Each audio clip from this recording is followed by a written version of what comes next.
So hello guys, welcome back to Ozone classes. Last lecture में हमने कर लिया था वेव ऑप्टिक्स और अब हम पढ़ेंगे ऑप्टिक्स का second part, that is ray optics. ठीक है, तो वेव ऑप्टिक्स के होप कि आप सारे क्वेश्चन बना लिए होंगे। ठीक है, और सारे क्वेश्चन आपसे बन गए होंगे। कुछ बच्चे बोलते हैं सर टेस्ट सीरीज में जो क्वेश्चन आते हैं ना वो नहीं बनते हैं। मैं आपको बता दूं यार, एलन और आकाश का अगर आप टेस्ट सीरीज ज्वाइन किए हुए हो, कोई भी टेस्ट सीरीज आप दे रहे हो, तो उनके टेस्ट सीरीज थोड़ा टफ होते हैं मेन एग्जाम के मुकाबले। अगर आप उनमें फिजिक्स में 180 में 100 भी ला रहे हो ना, तो मेन एग्जाम में 140 प्लस लाओगे। ठीक है, कंडीशन ये है कि लास्ट में एटलीस्ट 1 से 1.5 घंटा आपके पास फिजिक्स के लिए हाथ में होना चाहिए। तो वो टेस्ट सीरीज देते हुए यार ना तो डीमोटिवेट मत हुआ करो। ठीक है, अपने आप को सोचो कि नहीं कोई बात नहीं, ये टेस्ट सीरीज टफ था, ठीक है, मेरे कम मार्क्स आए, मैं इंप्रूव करूंगा, मैं इंप्रूव करूंगी, ये सोच रखो। ठीक है, तभी इंप्रूवमेंट होगा, नहीं तो इंप्रूवमेंट नहीं होगा। अब डीमोटिवेट हो जाओगे तो बताओ किसका नुकसान होने वाला? आपका नुकसान होने वाला है। तो जितना पा सकते थे, जितना इंप्रूव कर सकते थे, जिस कैलिबर को गेन करके आप आगे बढ़ सकते थे, वो भी खो दोगे। ठीक है, तो किसका नुकसान होगा? अल्टीमेटली आपका नुकसान होगा। तो टेस्ट सीरीज को लेकर ज्यादा डीमोटिवेट मत फील किया करो। ठीक है ना। अच्छा, अब बात करते हैं रे ऑप्टिक्स की। देखो ये चैप्टर बहुत ज्यादा बड़ा है। ठीक है, रे ऑप्टिक्स चैप्टर ऐसा है कि अगर इसका पूरा डेप्थ नॉलेज लेना है तो उसकी रेगुलर क्लासेस में ही आप ले सकते हो। ठीक है, फिर भी रे ऑप्टिक्स से न्यूमेरिकल्स बहुत ज्यादा पूछे जाते हैं, थ्योरी बहुत कम पूछे जाते हैं। ठीक है, रे ऑप्टिक्स से न्यूमेरिकल्स बहुत पूछते हैं, थ्योरी बहुत कम पूछा जाता है। ठीक है, और न्यूमेरिकल जो है बहुत सारे बच्चों से इसलिए नहीं बनता रे ऑप्टिक्स से, क्योंकि उनको साइन कन्वेंशन में बहुत ही ज्यादा दिक्कत होती है। कहाँ दिक्कत होती है? साइन कन्वेंशन में बहुत ज्यादा दिक्कत होती है। तो रे ऑप्टिक्स का अगर मैं रिवीजन भी थोड़ा अच्छे से एक्सप्लेन करके सब कुछ करवाने लगूँ ना, तो कम से कम मुझे 6 से 7 घंटे लग जाएंगे विद क्वेश्चंस। ठीक है, तो हमारा ये रिवीजन क्रैश कोर्स है यार। तो मैं करने क्या वाला हूं इस पूरे रे ऑप्टिक्स में, न्यूमेरिकल पॉइंट ऑफ व्यू से जितने ज्यादा इंपॉर्टेंट कॉन्सेप्ट्स हैं, जितने भी इंपॉर्टेंट कॉन्सेप्ट है, सब कुछ मैं कवर कर दूंगा, ताकि रे ऑप्टिक्स से कोई न्यूमेरिकल आए तो आपसे बन जाए। ठीक है, और जितना भी साइन कन्वेंशन का वो कंफ्यूजन होता है, वो इस लेक्चर को देखने के बाद आपका दूर हो जाएगा, कंफर्म है। ठीक है, तो इस तरीके से मैं इसको कवर करने वाला हूं। मेरे लेक्चर में कुछ भी पार्ट स्केप करने वाला नहीं होता है। अगर कुछ भी आप स्केप कर रहे हो तो वो आपकी गलती है। जो भी बोलूंगा मैं और जो भी लिखूंगा, दोनों के बेसिस पे नोट साथ साथ बनाना और उसको टाइम टू टाइम रिवाइज करते रहना। अब जो नए बच्चे हैं इस चैनल पे, मैं आपको बता दूं कि हमारा डिवीजन क्रैश कोर्स चल रहा था नीट के लिए। मैं क्लास 11 का हर एक टॉपिक सीक्वेंस वाइज, हर एक चैप्टर सीक्वेंस वाइज कवर कर चुका हूँ। क्लास 12 भी पूरा खत्म हो चुका और ये हमारा लास्ट चैप्टर है रे ऑप्टिक्स। लास्ट चैप्टर है हमारा रे ऑप्टिक्स। मैं आपको बता दूं इस रे ऑप्टिक्स में मैं ऑप्टिकल इंस्ट्रूमेंट्स का टॉपिक कवर नहीं करने वाला हूं। ऑप्टिकल इंस्ट्रूमेंट्स का टॉपिक कवर नहीं करने वाला हूं, दैट इज माइक्रोस्कोप, ठीक है, टेलीस्कोप और ह्यूमन आई। ये 3 पार्ट मैं यहां पे कवर करने वाला नहीं हूं। ठीक है ना। मैं आपसे रिक्वेस्ट करूंगा कि प्लीज ऑप्टिकल इंस्ट्रूमेंट्स वाला पार्ट अपने से पढ़ लो। यहां से एक क्वेश्चन आने की पॉसिबिलिटी होती है, कंफर्म नहीं है कि यहां से एक क्वेश्चन आएगा ही आएगा, लेकिन ऑप्टिकल इंस्ट्रूमेंट से अगर क्वेश्चन आता है तो सिर्फ एक क्वेश्चन आएगा। हाँ, यहाँ रे ऑप्टिक्स से ना 3 क्वेश्चन आपके आएंगे। कितने आएंगे? 3 क्वेश्चन। ठीक है, 3 क्वेश्चन आएंगे और क्वेश्चन बहुत ईजी होते हैं। ठीक है, हो सकता है इन 3 क्वेश्चन में से एक क्वेश्चन टफ दे दे आपसे, लेकिन बाकी जो 2 क्वेश्चन आएंगे ना वो बहुत ईजी आएंगे। बस कंडीशन ये है कि आपको थोड़ा सा प्रैक्टिस होना चाहिए और साइन कन्वेंशन का यूज आपको करने आना चाहिए। तो रे ऑप्टिक्स में मैं क्या करने वाला हूँ, ऑप्टिकल इंस्ट्रूमेंट को छोड़ के, ठीक है, जो थ्योरी वाला पार्ट है और थोड़ा सा माइक्रोस्कोप, टेलीस्कोप, थोड़ा न्यूमेरिकल वाला पार्ट है, उसको आप खुद से पढ़ लेना। बाकी जितनी भी चीजें हैं मैं बहुत बेहतरीन तरीके से रिविजन के तौर पर जितना जरूरत है उतना एक्सप्लेन करने की कोशिश करूंगा। ठीक है ना, उतना एक्सप्लेन करने की कोशिश करूंगा और होप कि आपको सब कुछ समझ में आएगा। ठीक, अच्छा, जिन जिन बच्चों को मेरा वो जो फॉन्ट्स है जो मैं लिखता हूँ वो अच्छे से नहीं दिखाई देता है, आप प्लीज इस वीडियो को 480p रेजोल्यूशन में देखें एंड, और अगर आवाज कम नहीं आती हो तो ईयरफोन लगा कर देखें। ठीक है ना, आपको सब कुछ अच्छे से सुनाई देगा। चलो स्टार्ट करते हैं रे ऑप्टिक्स। जितना जरूरत है, जैसे जरूरत है वैसे पढ़ूंगा। ठीक है ना, वैसे पढ़ाऊंगा। अच्छा, सबसे पहला टॉपिक इसमें आता है लाइट के बारे में। रे ऑप्टिक्स पे लाइट जो है वो माना जाता है कि स्ट्रेट लाइन में मूव कर रहा है। स्ट्रेट लाइन में मूव कर रहा है मतलब लाइट से रेज निकलती हैं, लाइट से रेज निकलती हैं और ये जो रेज है ना वो स्ट्रेट लाइन में मूव करती हैं। मतलब कहने का मतलब कि लाइट से रेज निकल रही हैं। ठीक है, इतना तो पता ही होगा भाई, थोड़ा रिवीजन कर रहे हो तो ये रेज है, रेज ऑफ लाइट है। तो ये स्ट्रेट लाइन में मूव करेंगे। किसमें मूव करेंगे? स्ट्रेट लाइन में मूव करेंगे। ठीक है, अच्छा, सेकेंड पार्ट, रिफ्लेक्शन। रिफ्लेक्शन क्या होता है? देखो, अगर आपके पास कोई भी सरफेस है, ठीक है, मान लो कोई रे यहां पे आके टकराई, टकराई मतलब इंसिडेंट की, क्या की? इंसिडेंट की। तो इसी पॉइंट से जिस पॉइंट पे इंसिडेंट कर रही है उसी पॉइंट से रिफ्लेक्टेड रे भी निकलेगी। क्या निकलेगी? रिफ्लेक्टेड रे भी निकलेगी। और जिस पॉइंट पे इंसिडेंट की है, ठीक है ना, इस सरफेस के ऊपर एक नॉर्मल ड्रॉ करो, इस पॉइंट से पास होते हुए। तो ये एंगल जो है वो एंगल ऑफ इंसिडेंस कहलाता है, आई। देखो बोल रहा हूं लेकिन लिख नहीं रहा हूं, लिख लेना, ठीक है। और ये जो एंगल है वो क्या कहलाता है? Angle of reflection. क्या कहलाता है? Angle of reflection.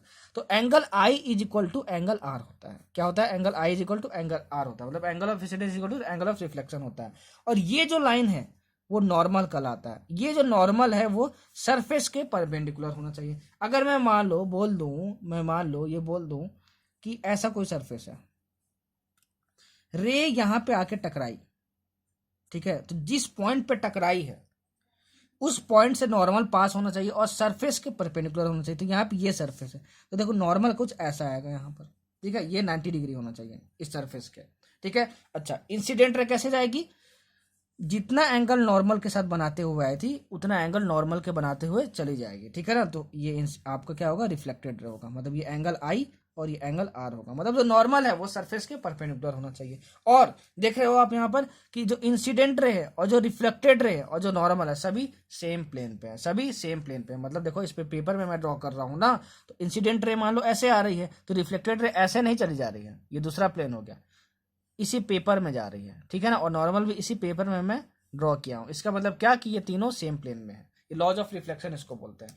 और इस प्रॉपर्टी को क्या बोलते हैं? रिफ्लेक्शन। इस फेनोमेनन को क्या बोलते हैं? रिफ्लेक्शन। मतलब इंसिडेंट रे आई और रिफ्लेक्टेड रे बनकर चली गई और angle of incidence angle of reflection के इक्वल है। जितना बोल रहा हूँ, जितना बोल रहा हूँ, जितना लिख रहा हूँ, सबको वर्ड्स में लिख लेना, मजा आ जाएगा, मजा आ जाएगा, तभी क्वेश्चन आपसे बनेंगे, नहीं तो नहीं बनेंगे।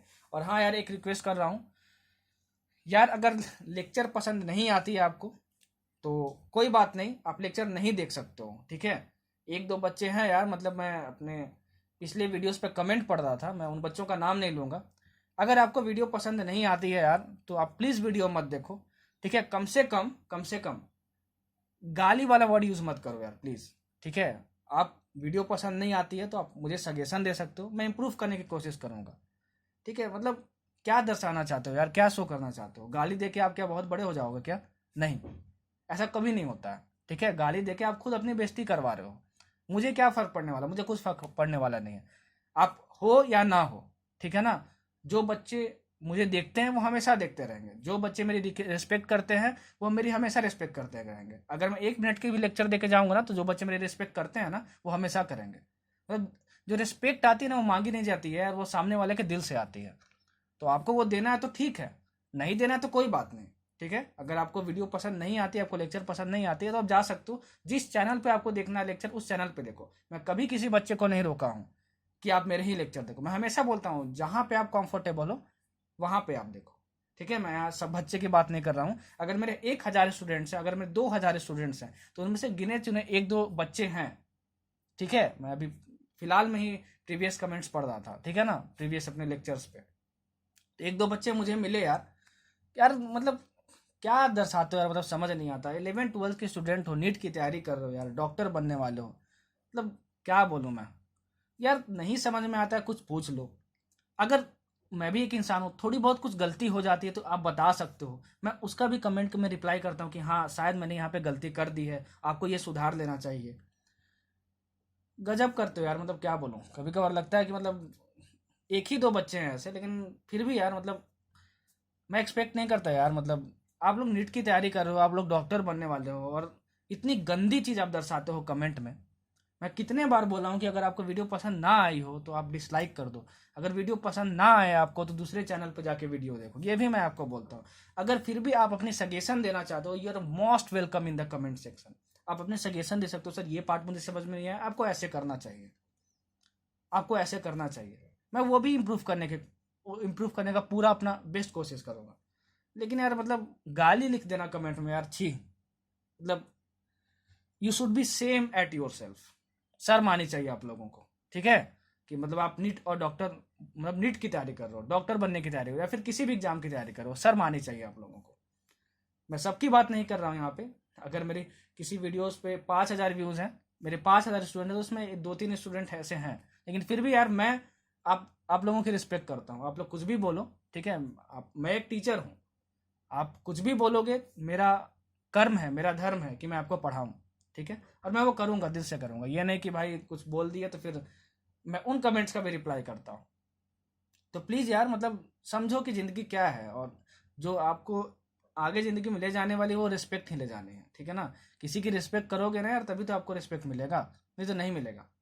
और कुछ भी मतलब क्या बोलूँ यार, मैं इसके बारे में कुछ ज़्यादा नहीं बोलना चाहता हूँ। रे ऑप्टिक्स पढ़ा रहा था, अभी ध्यान में आ गया तो अचानक से वो बात निकल गई।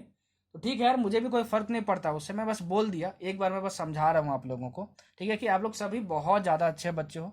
इन सब चीज़ों में मत पढ़ो यार, इन सब चीज़ों से मेरा कुछ नहीं होने वाला, ठीक है।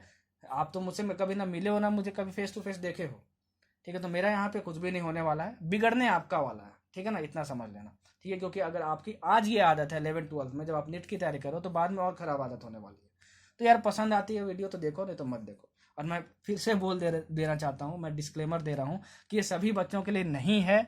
मेरे अगर सपोज करो कि 2 से 3 हज़ार स्टूडेंट हैं, तो उसमें 1-2 बच्चे ऐसे हैं बस, ठीक है। तो मैं चाहता हूँ वो दोनों बच्चे भी सुधरें, ठीक है, और लाइफ को किस प्रोस्पेक्टिव से देखा जाता है वो समझे, ठीक है।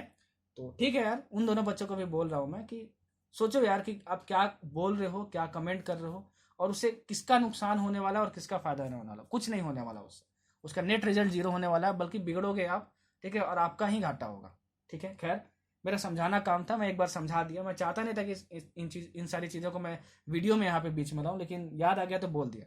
आज के बाद कभी नहीं बोलूँगा, ठीक है ना। मतलब इन बच्चों के बारे में, जो 1-2 बच्चे हैं, तो उन दोनों बच्चों को मैं नाम नहीं लेना चाहता हूँ, नाम भी मुझे याद हो गया है, लेकिन उन दोनों बच्चों से मैं रिक्वेस्ट करूंगा यार कि पढ़ाई पे ध्यान दो। पढ़ाई ही ऐसी चीज़ है जो कि आपको आगे ले जाएगी, और पढ़ाई के साथ साथ यार थोड़ा रिस्पेक्ट लाओ टीचर के लिए, ठीक है। रिस्पेक्ट बहुत बड़ी चीज़ होती है।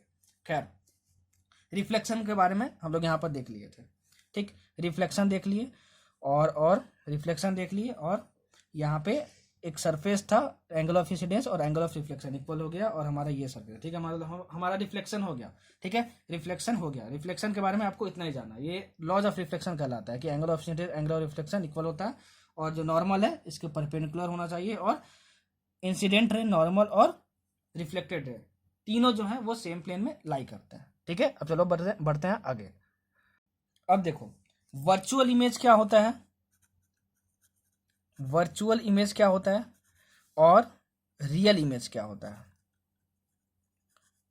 ऑप्टिक्स में सिर्फ अगर आप एक पॉइंट याद रखते हो वर्चुअल इमेज और रियल इमेज के बारे में, that is more than enough. Virtual image जब भी होगा तब हमेशा इरेक्ट इमेज बनेगा।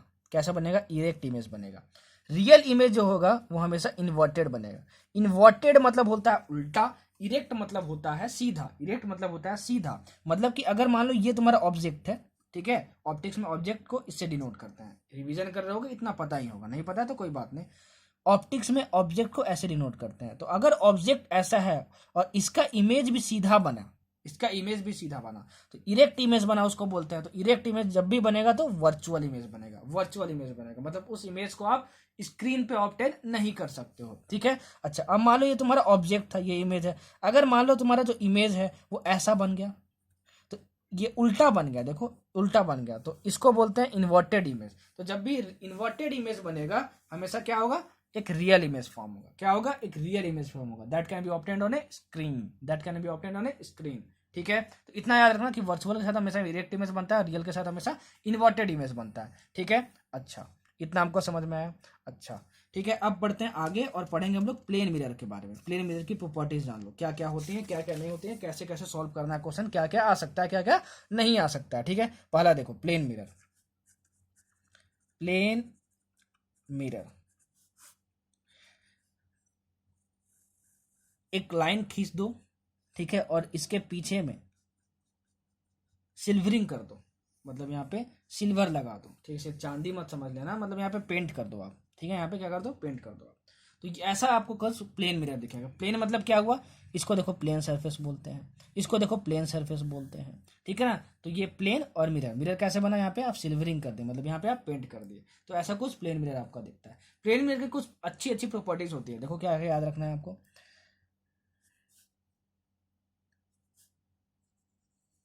देखो अगर कोई भी ऑब्जेक्ट यहां पे रखा है एक्स डिस्टेंस पर, ठीक है, तो मिरर के पीछे वो एक्स डिस्टेंस पे ही बनेगा। बहुत इंपॉर्टेंट, बहुत इंपॉर्टेंट। मतलब कि अगर ये ए ओ बी पॉइंट है, मतलब ये ए पॉइंट है, ये बी पॉइंट है, ओ पॉइंट है, तो A O is equal to O B होगा। जितना दूर आप मिरर के सामने रखोगे ऑब्जेक्ट को, उतना ही पीछे इमेज बनेगा, ठीक है, उतना ही पीछे इमेज बनेगा। यार सत्यम पांडे की याद आ रही है, उसने मतलब पता नहीं कितने बार रिक्वेस्ट किया था कि सर ऑप्टिक्स करवा दो। सॉरी यार थोड़ा लेट हो गया, लेकिन फिर भी यहाँ पढ़ोगे तो मजा आएगा और आपको न्यूमेरिकल्स बनेंगे, ठीक है ना, सत्यम पांडे जी, ठीक है। तो A O is equal to O B, A O और ओ बी इक्वल होगा तुम्हारा, ये हमको समझ में आया। अच्छा, जो प्लेन मिरर होता है ना, उसमें लेटरल इन्वर्जन होता है। क्या होता है, लेटरल इन्वर्जन होता है। सर ये लेटरल इन्वर्जन क्या होता है, कितना भयानक सा वर्ड बोल दिए। देखो बहुत ईजी है, अगर प्लेन मिरर के सामने में कोई भी ऑब्जेक्ट रखो, मान लो आर अल्फाबेट तुम रख दिए, ठीक है, तो हो गया क्या कि वो इक्वल डिस्टेंस पे इधर भी दिखेगा, लेकिन ऐसा दिखेगा। मतलब कि देखो इस आर अल्फाबेट का ये लेफ्ट साइड है और ये देखो राइट साइड है कि नहीं है, बोलो हाँ। तो तुम देखोगे राइट साइड जो है, राइट साइड जो है वो लेफ्ट साइड में बदल गया है। देखो राइट साइड जो है वो लेफ्ट साइड में बदल गया है, और जो तुम्हारा लेफ्ट साइड है मतलब ये वाला, ठीक है, वो किस में बदल गया है, राइट साइड में बदल गया है। मतलब कि लेफ्ट साइड तुमको राइट साइड में दिखाई देगा और राइट साइड जो है वो लेफ्ट साइड में दिखाएगा after reflection through a plane mirror. इसी this phenomenon is called lateral inversion. तो लेटरल इन्वर्जन का मतलब समझ में आ गया तुमको कि लेफ्ट का राइट दिखेगा और राइट का तुमको लेफ्ट दिखेगा, that is called lateral lateral lateral inversion, ठीक है। इतना हमको समझ में आया। A O is equal to O B आ गया हमारे पास, A O is equal to O B आ गया हमारे पास। आगे अगर आपका जो इमेज सॉरी ऑब्जेक्ट है, देखो सीधा रखा है तो यहाँ पे भी सीधा बन रहा है, ठीक है। देखो आर अल्फाबेट ऐसा है तो आर अल्फाबेट पलट तो गया, मतलब लेफ्ट का राइट तो हो गया, राइट का लेफ्ट तो हो गया, लेकिन ये सीधा था अभी भी सीधा है। मतलब कि जो इसमें इमेज है वो कैसा बन रहा है, वो इरेक्ट बन रहा है। इमेज कैसा बन रहा है, इरेक्ट बन रहा है।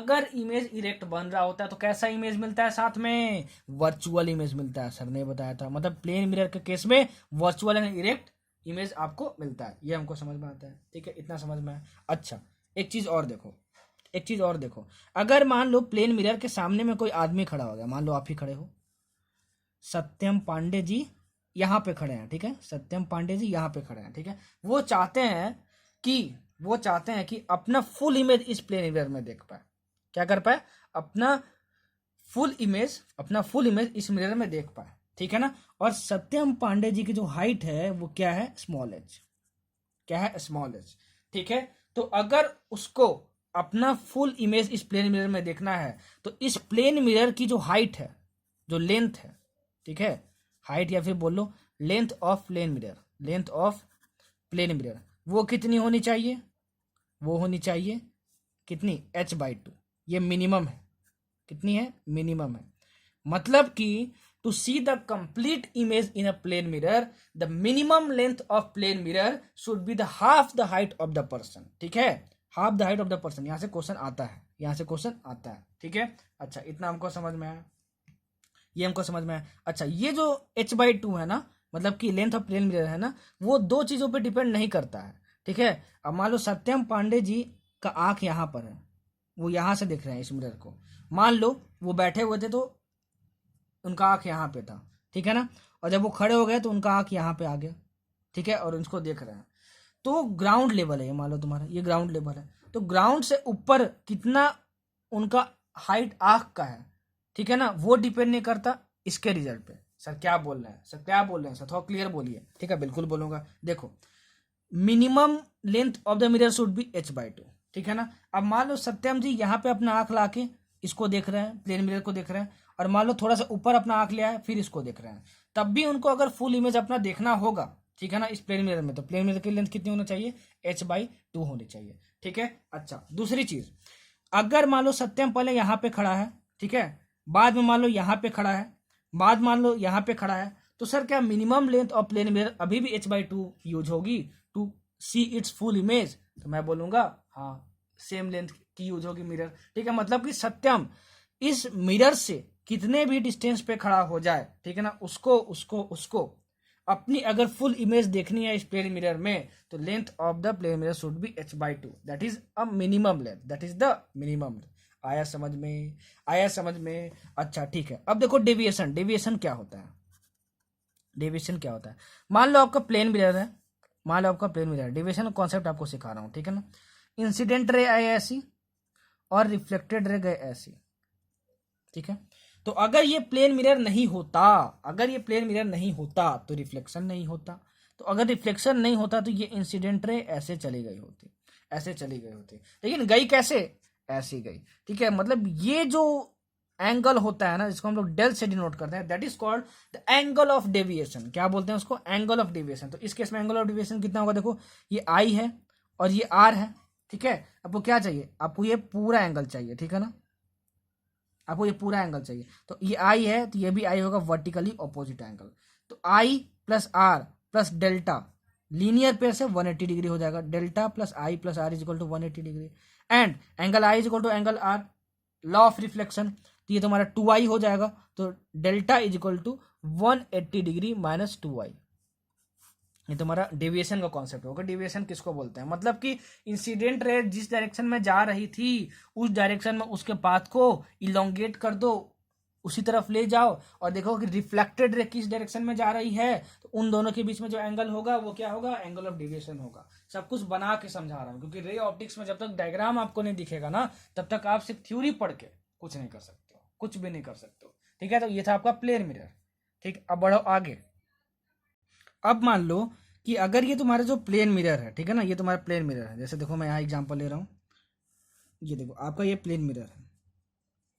अगर प्लेन मिरर है तो प्लेन मिरर के सामने इसके डायरेक्शन में कोई भी ऑब्जेक्ट आ रहा है, ठीक है ना, कोई भी ऑब्जेक्ट आ रहा है, इसकी वेलोसिटी क्या है, वी आई मान लो इस डायरेक्शन में, वी आई वेक्टर, ठीक है ना, इस डायरेक्शन में हमारा, ठीक है, वी ओ वेक्टर मान लो ऑब्जेक्ट से, ठीक है ना, वी ओ वेक्टर, और इस डायरेक्शन में मान लो वी एच वेक्टर, ठीक है ना। अच्छा, तो ये वाला जो कंपोनेंट है ना वो रिवर्स हो जाता है, क्या हो जाता है, रिवर्स हो जाता है, रिवर्स हो जाता है। कितना दिखेगा वेलोसिटी ऑफ इमेज, ऐसा कुछ दिखेगा, ठीक है, ऐसा कुछ दिखेगा वेलोसिटी ऑफ इमेज, और ये जो है सेम रहेगा, ये जो है वो सेम रहेगा, यही डायरेक्शन रहेगा उसका, यही डायरेक्शन रहेगा उसका, ठीक है ना। ये कितना रहेगा, वी एच वेक्टर ही रहेगा, क्या रहेगा, वी एच वेक्टर ही रहेगा, ठीक है ना। मतलब कि देखो ये वाला कंपोनेंट तो चेंज नहीं हुआ वेलोसिटी का, लेकिन ये वाला कंपोनेंट रिवर्स हो गया, मैग्नीट्यूड सेम रहने वाला है। वीओ वेक्टर का जो मैग्नीट्यूड है वो वी आई वेक्टर के मैग्नीट्यूड के इक्वल आने वाला है, डायरेक्शन रिवर्स हो जाने वाला है। देखो इसका क्या मतलब है समझना, एक एग्जाम्पल लेके समझा रहा हूँ आपको।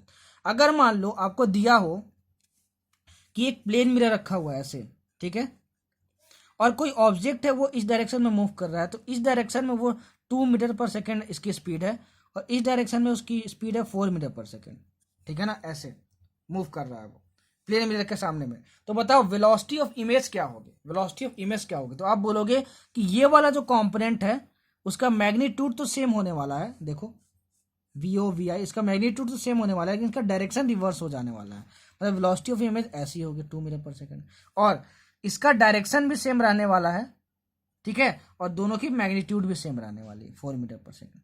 तो ये वेलोसिटी ऑफ इमेज होगी, एग्जांपल देकर मैंने समझा दिया, ठीक है। ऐसा क्वेश्चन आ सकता है, ऐसा क्वेश्चन आ सकता है, और ऐसा पूछ सकता है आपसे क्वेश्चन, ध्यान में रखना, ठीक है। अच्छा, ये हमको समझ में आ गया। अब कुछ क्वेश्चन ऐसे भी आते हैं कि मान लो जो तुम्हारे पास जो प्लेन मिरर है, ठीक है, मान लो जो तुम्हारे पास प्लेन मिरर है वो प्लेन मिरर इंक्लाइंड रखे हुए हैं। इंक्लाइंड मतलब क्या हुआ, दोनों के बीच में कुछ एंगल है। देखो ये 2 प्लेन मिरर हैं, और दोनों प्लेन मिरर के बीच का जो एंगल है वो थीटा है, ठीक है। मान लो कि एक ऑब्जेक्ट को इनके बीच में रखे हैं, मतलब कि इन दोनों के बीच में रखे हैं, ये नहीं कि परपेंडिकुलर बाइसेक्टर पर रखे हैं, मतलब एंगल बाइसेक्टर पर रखे हैं, ऐसा कुछ नहीं, ऑब्जेक्ट रखा हुआ है। तो बताओ कितना सारा इमेज बनेगा, कितना इमेज बनेगा, कितना इमेज बनेगा, ठीक है। तो देखो इसका कंडीशन होता है 360 डिग्री बाय थीटा करो, अरे थीटा की कुछ वैल्यू होगी ना, 60 डिग्री 40 डिग्री जो भी, अगर इसकी वैल्यू जो है वो इवन आती है तो नंबर ऑफ इमेजेस जो बनेंगे, नंबर ऑफ इमेजेस जो बनेंगे वो कितना बनेंगे, वो बनेंगे तुम्हारे नंबर ऑफ इमेजेस बनेंगे तुम्हारे, मान लो 360 डिग्री बाय थीटा की वैल्यू जो आती है वो m आती है। कितनी आती है? n आती है, m आती है तुम्हारे पास, ठीक है। तो जो नंबर ऑफ इमेजेस बनेगा वो कितना बनेगा? m-1 बनेगा। वो कितना बनेगा? m-1 बनेगा। मतलब ऐसे मान लो 360 डिग्री बाय थीटा की वैल्यू कितनी आ गई तुम्हारे, थीटा की वैल्यू 60 डिग्री ले लो, तो 360 बाय 60 कितना हो गया तुम्हारे पास? कितना हो गया? 6 हो गया। तो 6 तुम्हारा इवन नंबर है, तो नंबर ऑफ इमेजेस कितना बनेगा? m, मतलब कितना आया था? 6 है, 6-1 5 बनेगा तुम्हारा, ठीक है। अच्छा, दूसरा कंडीशन क्या होता है कि अगर ये 360 डिग्री बाय थीटा m के इक्वल तो आया, लेकिन ये जो m है वो क्या है? ऑड है। तो इसमें दो केसेस होते हैं। पहला केस होता है अगर ये जो ऑब्जेक्ट है वो इस एंगल बाइसेक्टर पे ना रखा हो, सुन लेना, ना रखा हो, when this object is not on the angle bisector then the number of images formed will be m। लिखा नहीं हूं, बोल दिया हूं, लिख लेना भाई। अब रिवीजन कर रहे हो तो ये तो पता ही होगा कि इमेज कैसे बनता है, रेस के मीट करने की वजह से। जब भी दो रेस मीट करेंगी और जहां इंटरसेक्ट करेंगी वहां पे इमेज बनता है, ठीक है। Number of images is equal to m, ये हमको समझ में आया। अगर मान लो ये जो ऑब्जेक्ट है इसके एंगल बाइसेक्टर पे रखा हो, that is when this object is on the angle bisector, इसके एंगल बाइसेक्टर पे रखा हो, then the number of images formed will be m-1। बहुत इंपॉर्टेंट रिजल्ट है भाई। जैसे मान लो यहाँ पे आप कुछ रख दो वैल्यू, ठीक है, मान लो यहाँ थीटा की कुछ ऐसी वैल्यू हो ताकि यहाँ पे जो m है जो ऑड आ जाए, m ऑड आ जाए, मतलब यहाँ पे 3 आ जाए मान लो। फिर उसके बाद देखना, इसके लिए दो केसेस होते हैं, ठीक है। अगर मान लो एंगल बाइसेक्टर पे ना रखा हो, एंगल बाइसेक्टर पे ना रखा हो, मतलब मान लो यहाँ पे कहीं रखा हो, तो नंबर ऑफ इमेजेस कितने बनेंगे? 3 है तो यहाँ पे 3 बनेंगे। अगर मान लो एंगल बाइसेक्टर पे रखा हो, एंगल बाइसेक्टर पे रखा हो मतलब क्या, ये 60 डिग्री है तो ये 30 डिग्री होना चाहिए और ये 30 डिग्री होना चाहिए, और यहाँ पे रखा हुआ है ऑब्जेक्ट, तब नंबर ऑफ इमेज कितने बनेंगे? 3-1, दैट इज m-1, ठीक है। याद रखना, क्वेश्चन आता है यहाँ से, बहुत इंपॉर्टेंट रिजल्ट अब जो बताने जा रहा हूँ आपको। मान लो तुम्हारे पास एक प्लेन मिरर है, सब कुछ प्लेन मिरर के बारे में बता रहा हूँ अभी तक, ठीक है ना, सब कुछ प्लेन मिरर। मान लो ये मिरर फिक्स्ड है, मान लो ये मिरर तुम्हारा जो है वो फिक्स्ड है, और ये तुम्हारा इंसिडेंट रे है, ठीक है, और ये तुम्हारा नॉर्मल होगा। अगर मान लो इस इंसिडेंट रे को तुम रोटेट करते हो, क्या करते हो? रोटेट करते हो। मान लो अब ये जो इंसिडेंट रे है I1 थी, इसको रोटेट करके यहाँ पे ले आए, ठीक है। मतलब देखो ये इंसिडेंट रे था ना आपका, अब इसको रोटेट करके यहाँ पे ले आए, अब आपका ये इंसिडेंट रे, नया इंसिडेंट रे, ठीक है, I' है आपका, ठीक है ना। तो होता क्या है कि अगर इस चीज के लिए, इस इंसिडेंट रे के लिए आपका रिफ्लेक्टेड रे ये है, तो इस इंसिडेंट रे के लिए रिफ्लेक्टेड रे ऐसा होगा। देखो ऐसा होगा, ये I' है तो ये R' मान लो, ये एंगल इक्वल होना ही होगा ना, क्योंकि angle of incidence equal to angle of reflection होता है। इसका मतलब क्या कि सुनना, लाइन लिख लेना जो मैं बोलने वाला हूं। अगर मिरर फिक्स्ड हुआ तो अगर इंसिडेंट रे को तुम क्या करते हो? तुम रोटेट करते हो। देखो इस डायरेक्शन में इसको रोटेट कर रहे हैं, इंसिडेंट रे पहले ये था, यहाँ पे इस डायरेक्शन में आ गया, तो जो रिफ्लेक्टेड रे होगा उसके ऑपोजिट सेंस में रोटेट होगा। ऑपोजिट सेंस मतलब देखो इंसिडेंट रे को इस साइड हम रोटेट किए तो क्या हुआ? रिफ्लेक्टेड रे इस डायरेक्शन में रोटेट हो गया। और कितने एंगल से होगा? जितने एंगल से इंसिडेंट रे को रोटेट किए उतने एंगल से रिफ्लेक्टेड रे भी रोटेट होगा, समझ लेना। और मिरर में यहाँ पे क्या है? फिक्स्ड है। ये तो पहला केस हुआ, ठीक है। दूसरा केस, मान लो तुम्हारे पास प्लेन मिरर है, ठीक है, प्लेन मिरर है तुम्हारे पास, और इस पे कुछ इंसिडेंट रे पड़ रहा है, कुछ इंसिडेंट रे पड़ रहा है आई, ठीक है। अच्छा, अब हम क्या कर रहे हैं कि इंसिडेंट रे को फिक्स कर दे रहे हैं, इंसिडेंट रे को फिक्स कर दे रहे हैं, लेकिन लेकिन लेकिन हम क्या कर रहे हैं कि इस मिरर को थीटा एंगल से रोटेट कर दे रहे हैं। कितना एंगल से रोटेट कर रहे हैं? थीटा एंगल से रोटेट कर दे रहे हैं। देखो इस डायरेक्शन में रोटेट किए कि नहीं किए? ये पहले ऐसा था, ये पहले ऐसा था, देखो अब इसको ऐसे कर दिए, ठीक है ना, मतलब क्लॉकवाइज रोटेट हम लोग कर दिए। क्या कर दिए? क्लॉकवाइज रोटेट कर दिए हम लोग। अच्छा, ये हमको समझ में आया। अगर इंसिडेंट रे फिक्स्ड है और अगर मिरर को तुम लोग थीटा एंगल से रोटेट कर रहे हो तो जो रिफ्लेक्टेड रे होगा वो डबल द एंगल, मतलब इसके डबल रोटेट हो जाएगा इन द सेम सेंस। मतलब अगर तुम्हारा इंसिडेंट रे फिक्स है तुम्हारा, अगर इसको रोटेट कर रहे हो तो तुम्हारा जो रिफ्लेक्टेड रे देखो पहले ऐसे था, ठीक है, तो इसके रोटेट करने उसकी वजह से क्या होगा कि ये जो ये रिफ्लेक्टेड रे है, अगर ये क्लॉकवाइज में रोटेट कर रहे हो इस मिरर को तो ये जो रिफ्लेक्टेड रे है वो क्लॉकवाइज में ही रोटेट हो जाएगा, ठीक है ना। और कितने एंगल से होगा? 2 थीटा से होगा। कितने एंगल से होगा? 2 थीटा से होगा। मतलब लिख लेना, if the incident ray is fixed and the mirror is rotated by angle theta, then the reflected ray will rotate double the angle in the same sense. In the same sense मतलब ये clockwise है तो ये भी clockwise में घूम रहा है। एग्जाम्पल से समझा दिया, बहुत इंपॉर्टेंट है दोनों रिजल्ट। समझ लेना दोनों के बीच में क्या डिफरेंस है। इतना रिवीजन में बता रहा हूँ लेकिन इतना कोई बताता नहीं है, ठीक है, कोई बात नहीं, मैं बता रहा हूँ। अच्छा, जब भी रिफ्लेक्शन होता है तो फ्रीक्वेंसी चेंज नहीं होती है, ठीक है, वेवलेंथ चेंज नहीं होता है and speed of light change नहीं होता, ठीक है। आगे आप रिफ्रैक्शन पढ़ोगे, रिफ्रैक्शन के केस में वेवलेंथ भी चेंज हो जाता है और स्पीड ऑफ लाइट भी चेंज हो जाती है, लेकिन फ्रीक्वेंसी चेंज नहीं होता है। किसी केस में? रिफ्रैक्शन के केस में। लेकिन रिफ्लेक्शन के केस में तीनों चेंज नहीं होता, फ्रीक्वेंसी भी चेंज नहीं होगा, वेवलेंथ भी चेंज नहीं होगा, स्पीड भी चेंज नहीं होगा, ठीक है। ये था आपका प्लेन मिरर के बारे में। अब बढ़ते हैं आगे। अब देखो स्फेरिकल मिरर्स। स्फेरिकल मिरर्स यार बेसिकली आप कौन से क्लास में पढ़ते हो? 9th या 10th में हम लोग साथ पढ़ते हैं, ठीक है। तो इसको ज़्यादा डिटेल में नहीं बताऊंगा, जितना ज़रूरत है उतना बताऊंगा, जो बहुत इंपॉर्टेंट पॉइंट है, ठीक है। देखो स्फेरिकल मिरर क्या होता है?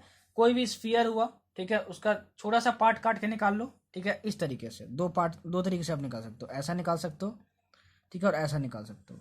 अगर इस पार्ट को सिल्वर करोगे तो आपको कैसा मिरर बनता है? कन्वेक्स मिरर बनता है, आपको पता होगा, इतना तो जानते ही होगे यार स्फेरिकल मिरर के बारे में। और इस पार्ट को अगर आप सिल्वर करोगे तो क्या बनेगा? आपका कनकेव मिरर बनेगा। क्या बनेगा? कनकेव मिरर बनेगा। अच्छा, कनकेव मिरर बनेगा। अगर कोई भी रे मान लो प्रिंसिपल एक्सिस के पैरेलल आ रही है। प्रिंसिपल एक्सिस क्या होता है सर? जरा ये भी मेरे को बता दीजिए। देखो ये जो आपका कर्वेचर होता है ना, ये जो आपका कर्वेचर होता है उसका सेंटर पॉइंट ढूंढो। सेंटर पॉइंट यहाँ, इसको हम लोग बोलते हैं पोल, और इस पोल से जो स्ट्रेट लाइन पास होती है उसको हम लोग बोलते हैं प्रिंसिपल एक्सिस। ये सब पता होगा आपको, ठीक है ना, प्रिंसिपल एक्सिस। अच्छा, और रेडियस ऑफ कर्वेचर क्या होता है? अगर सेंटर ऑफ कर्वेचर यहाँ पे है तो सेंटर ऑफ कर्वेचर और पोल के बीच में जो डिस्टेंस होता है वो क्या होता है? कैपिटल है, and this is called radius of curvature. जो भी बोल रहा हूँ, जो भी लिख रहा हूँ, सब कुछ अपने लैंग्वेज में लिख लेना, ठीक है। सेंटर ऑफ कर्वेचर और पोल के बीच में एक पॉइंट होता है, उसको हम लोग बोलते हैं फोकस, और फोकस और पोल के बीच में जो डिस्टेंस होता है उसको हम लोग स्मॉल एफ से डिनोट करते हैं। चाहे वो कनकेव मिरर हो, चाहे आपका वो कन्वेक्स मिरर हो, focus is equal to r/2 होता है, focal length is equal to r/2 होता है। इस डिस्टेंस को हम लोग क्या बोलते हैं? Distance between focus and pole focal length बोलते हैं, फोकल लेंथ बोलते हैं, ठीक है। r क्या होता है? Distance between centre of curvature and pole, ठीक है, that is called radius of curvature. इतना समझ में आया? अगर कोई भी रे इसके पैरेलल आ रही है, किसके पैरेलल आ रही है? प्रिंसिपल एक्सिस के, तो वो हमेशा फोकस से गुजरेगी। कहाँ से गुजरेगी? फोकस से गुजरेगी, याद रखना, हमेशा कहाँ से गुजरेगी? फोकस से गुजरेगी। ये सब आप जानते होगे, ठीक है ना। अगर कोई भी रे मान लो सेंटर ऑफ कर्वेचर से गुजर रही है, सेंटर ऑफ कर्वेचर से, ये आपका सेंटर ऑफ कर्वेचर था, ठीक है, ऐसे गुजर रही है, तो जिस पाथ से वो जा रही है उसी पाथ से वो रिबाउंड कर जाएगी, अपने पाथ को वो रिट्रेस कर लेगी। याद रखना, ये बहुत इंपॉर्टेंट पॉइंट है, ठीक है, बहुत इंपॉर्टेंट पॉइंट है ये सब सारे। अगर मान लो कोई भी रे, ठीक है, यहाँ पे हिट कर रही है, ठीक है, इसके पोल पे हिट कर रही है, तो जिस एंगल पे हिट करेगी उसी एंगल पे निकल जाएगी। मतलब angle I is equal to angle R होगा यहाँ पे, angle I is equal to angle R होगा यहाँ पे, ठीक है। ये तीनों जो बता रहा हूँ ना प्रॉपर्टीज, वो कनकेव मिरर के लिए और कन्वेक्स मिरर के लिए। हालांकि इसका कुछ यूज नहीं आएगा आपको न्यूमेरिकल सॉल्व करने में, लेकिन क्लैरिटी के लिए बता रहा हूँ कि ये चीज आपको याद रखनी है, भूलनी नहीं है, ठीक है। अब देखो मिरर्स फॉर्मूला, इसको अच्छे से समझना। मिरर्स फॉर्मूला क्या होता है?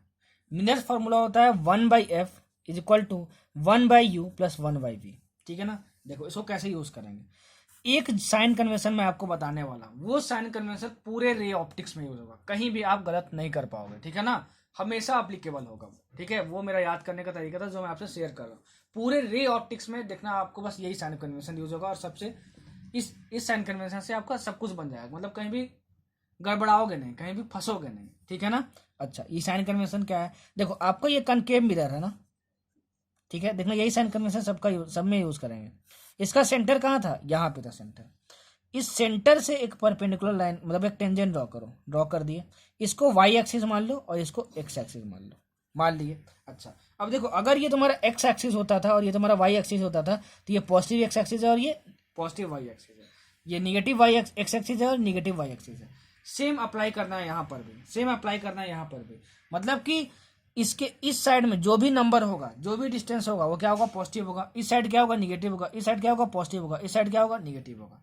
बस इसको यूज करना है। जैसे कहने का मतलब क्या हुआ, अगर मान लो ये तुम्हारा कनकेव मिरर है, ये तुम्हारा कनकेव मिरर है तुम्हारा, मान लो ऑब्जेक्ट यहाँ पे रखा हुआ है, ऑब्जेक्ट यहाँ पे रखा हुआ है, तो सर ने बताया था कि यहाँ पे एक्स एक्सिस ड्रॉ कर दे और यहाँ पे वाई एक्सिस ड्रॉ कर दे। तो देखो ये पॉजिटिव एक्स है और ये नेगेटिव एक्स है, ये मान लो 2 सेंटीमीटर पे रखा हुआ है। यहाँ से सारे डिस्टेंसेज जो है वो पोल से मेजर करेंगे, पोल से मेजर करेंगे, ठीक है ना। कहाँ से मेजर करेंगे, इस पॉइंट से मेजर करेंगे, दैट इज कॉल्ड पोल, ठीक है। तो देखो ये जो होता है ना, वो होता है object distance, you, object distance. सब कुछ साइन के साथ यूज करना है यहाँ पे, सब कुछ साइन।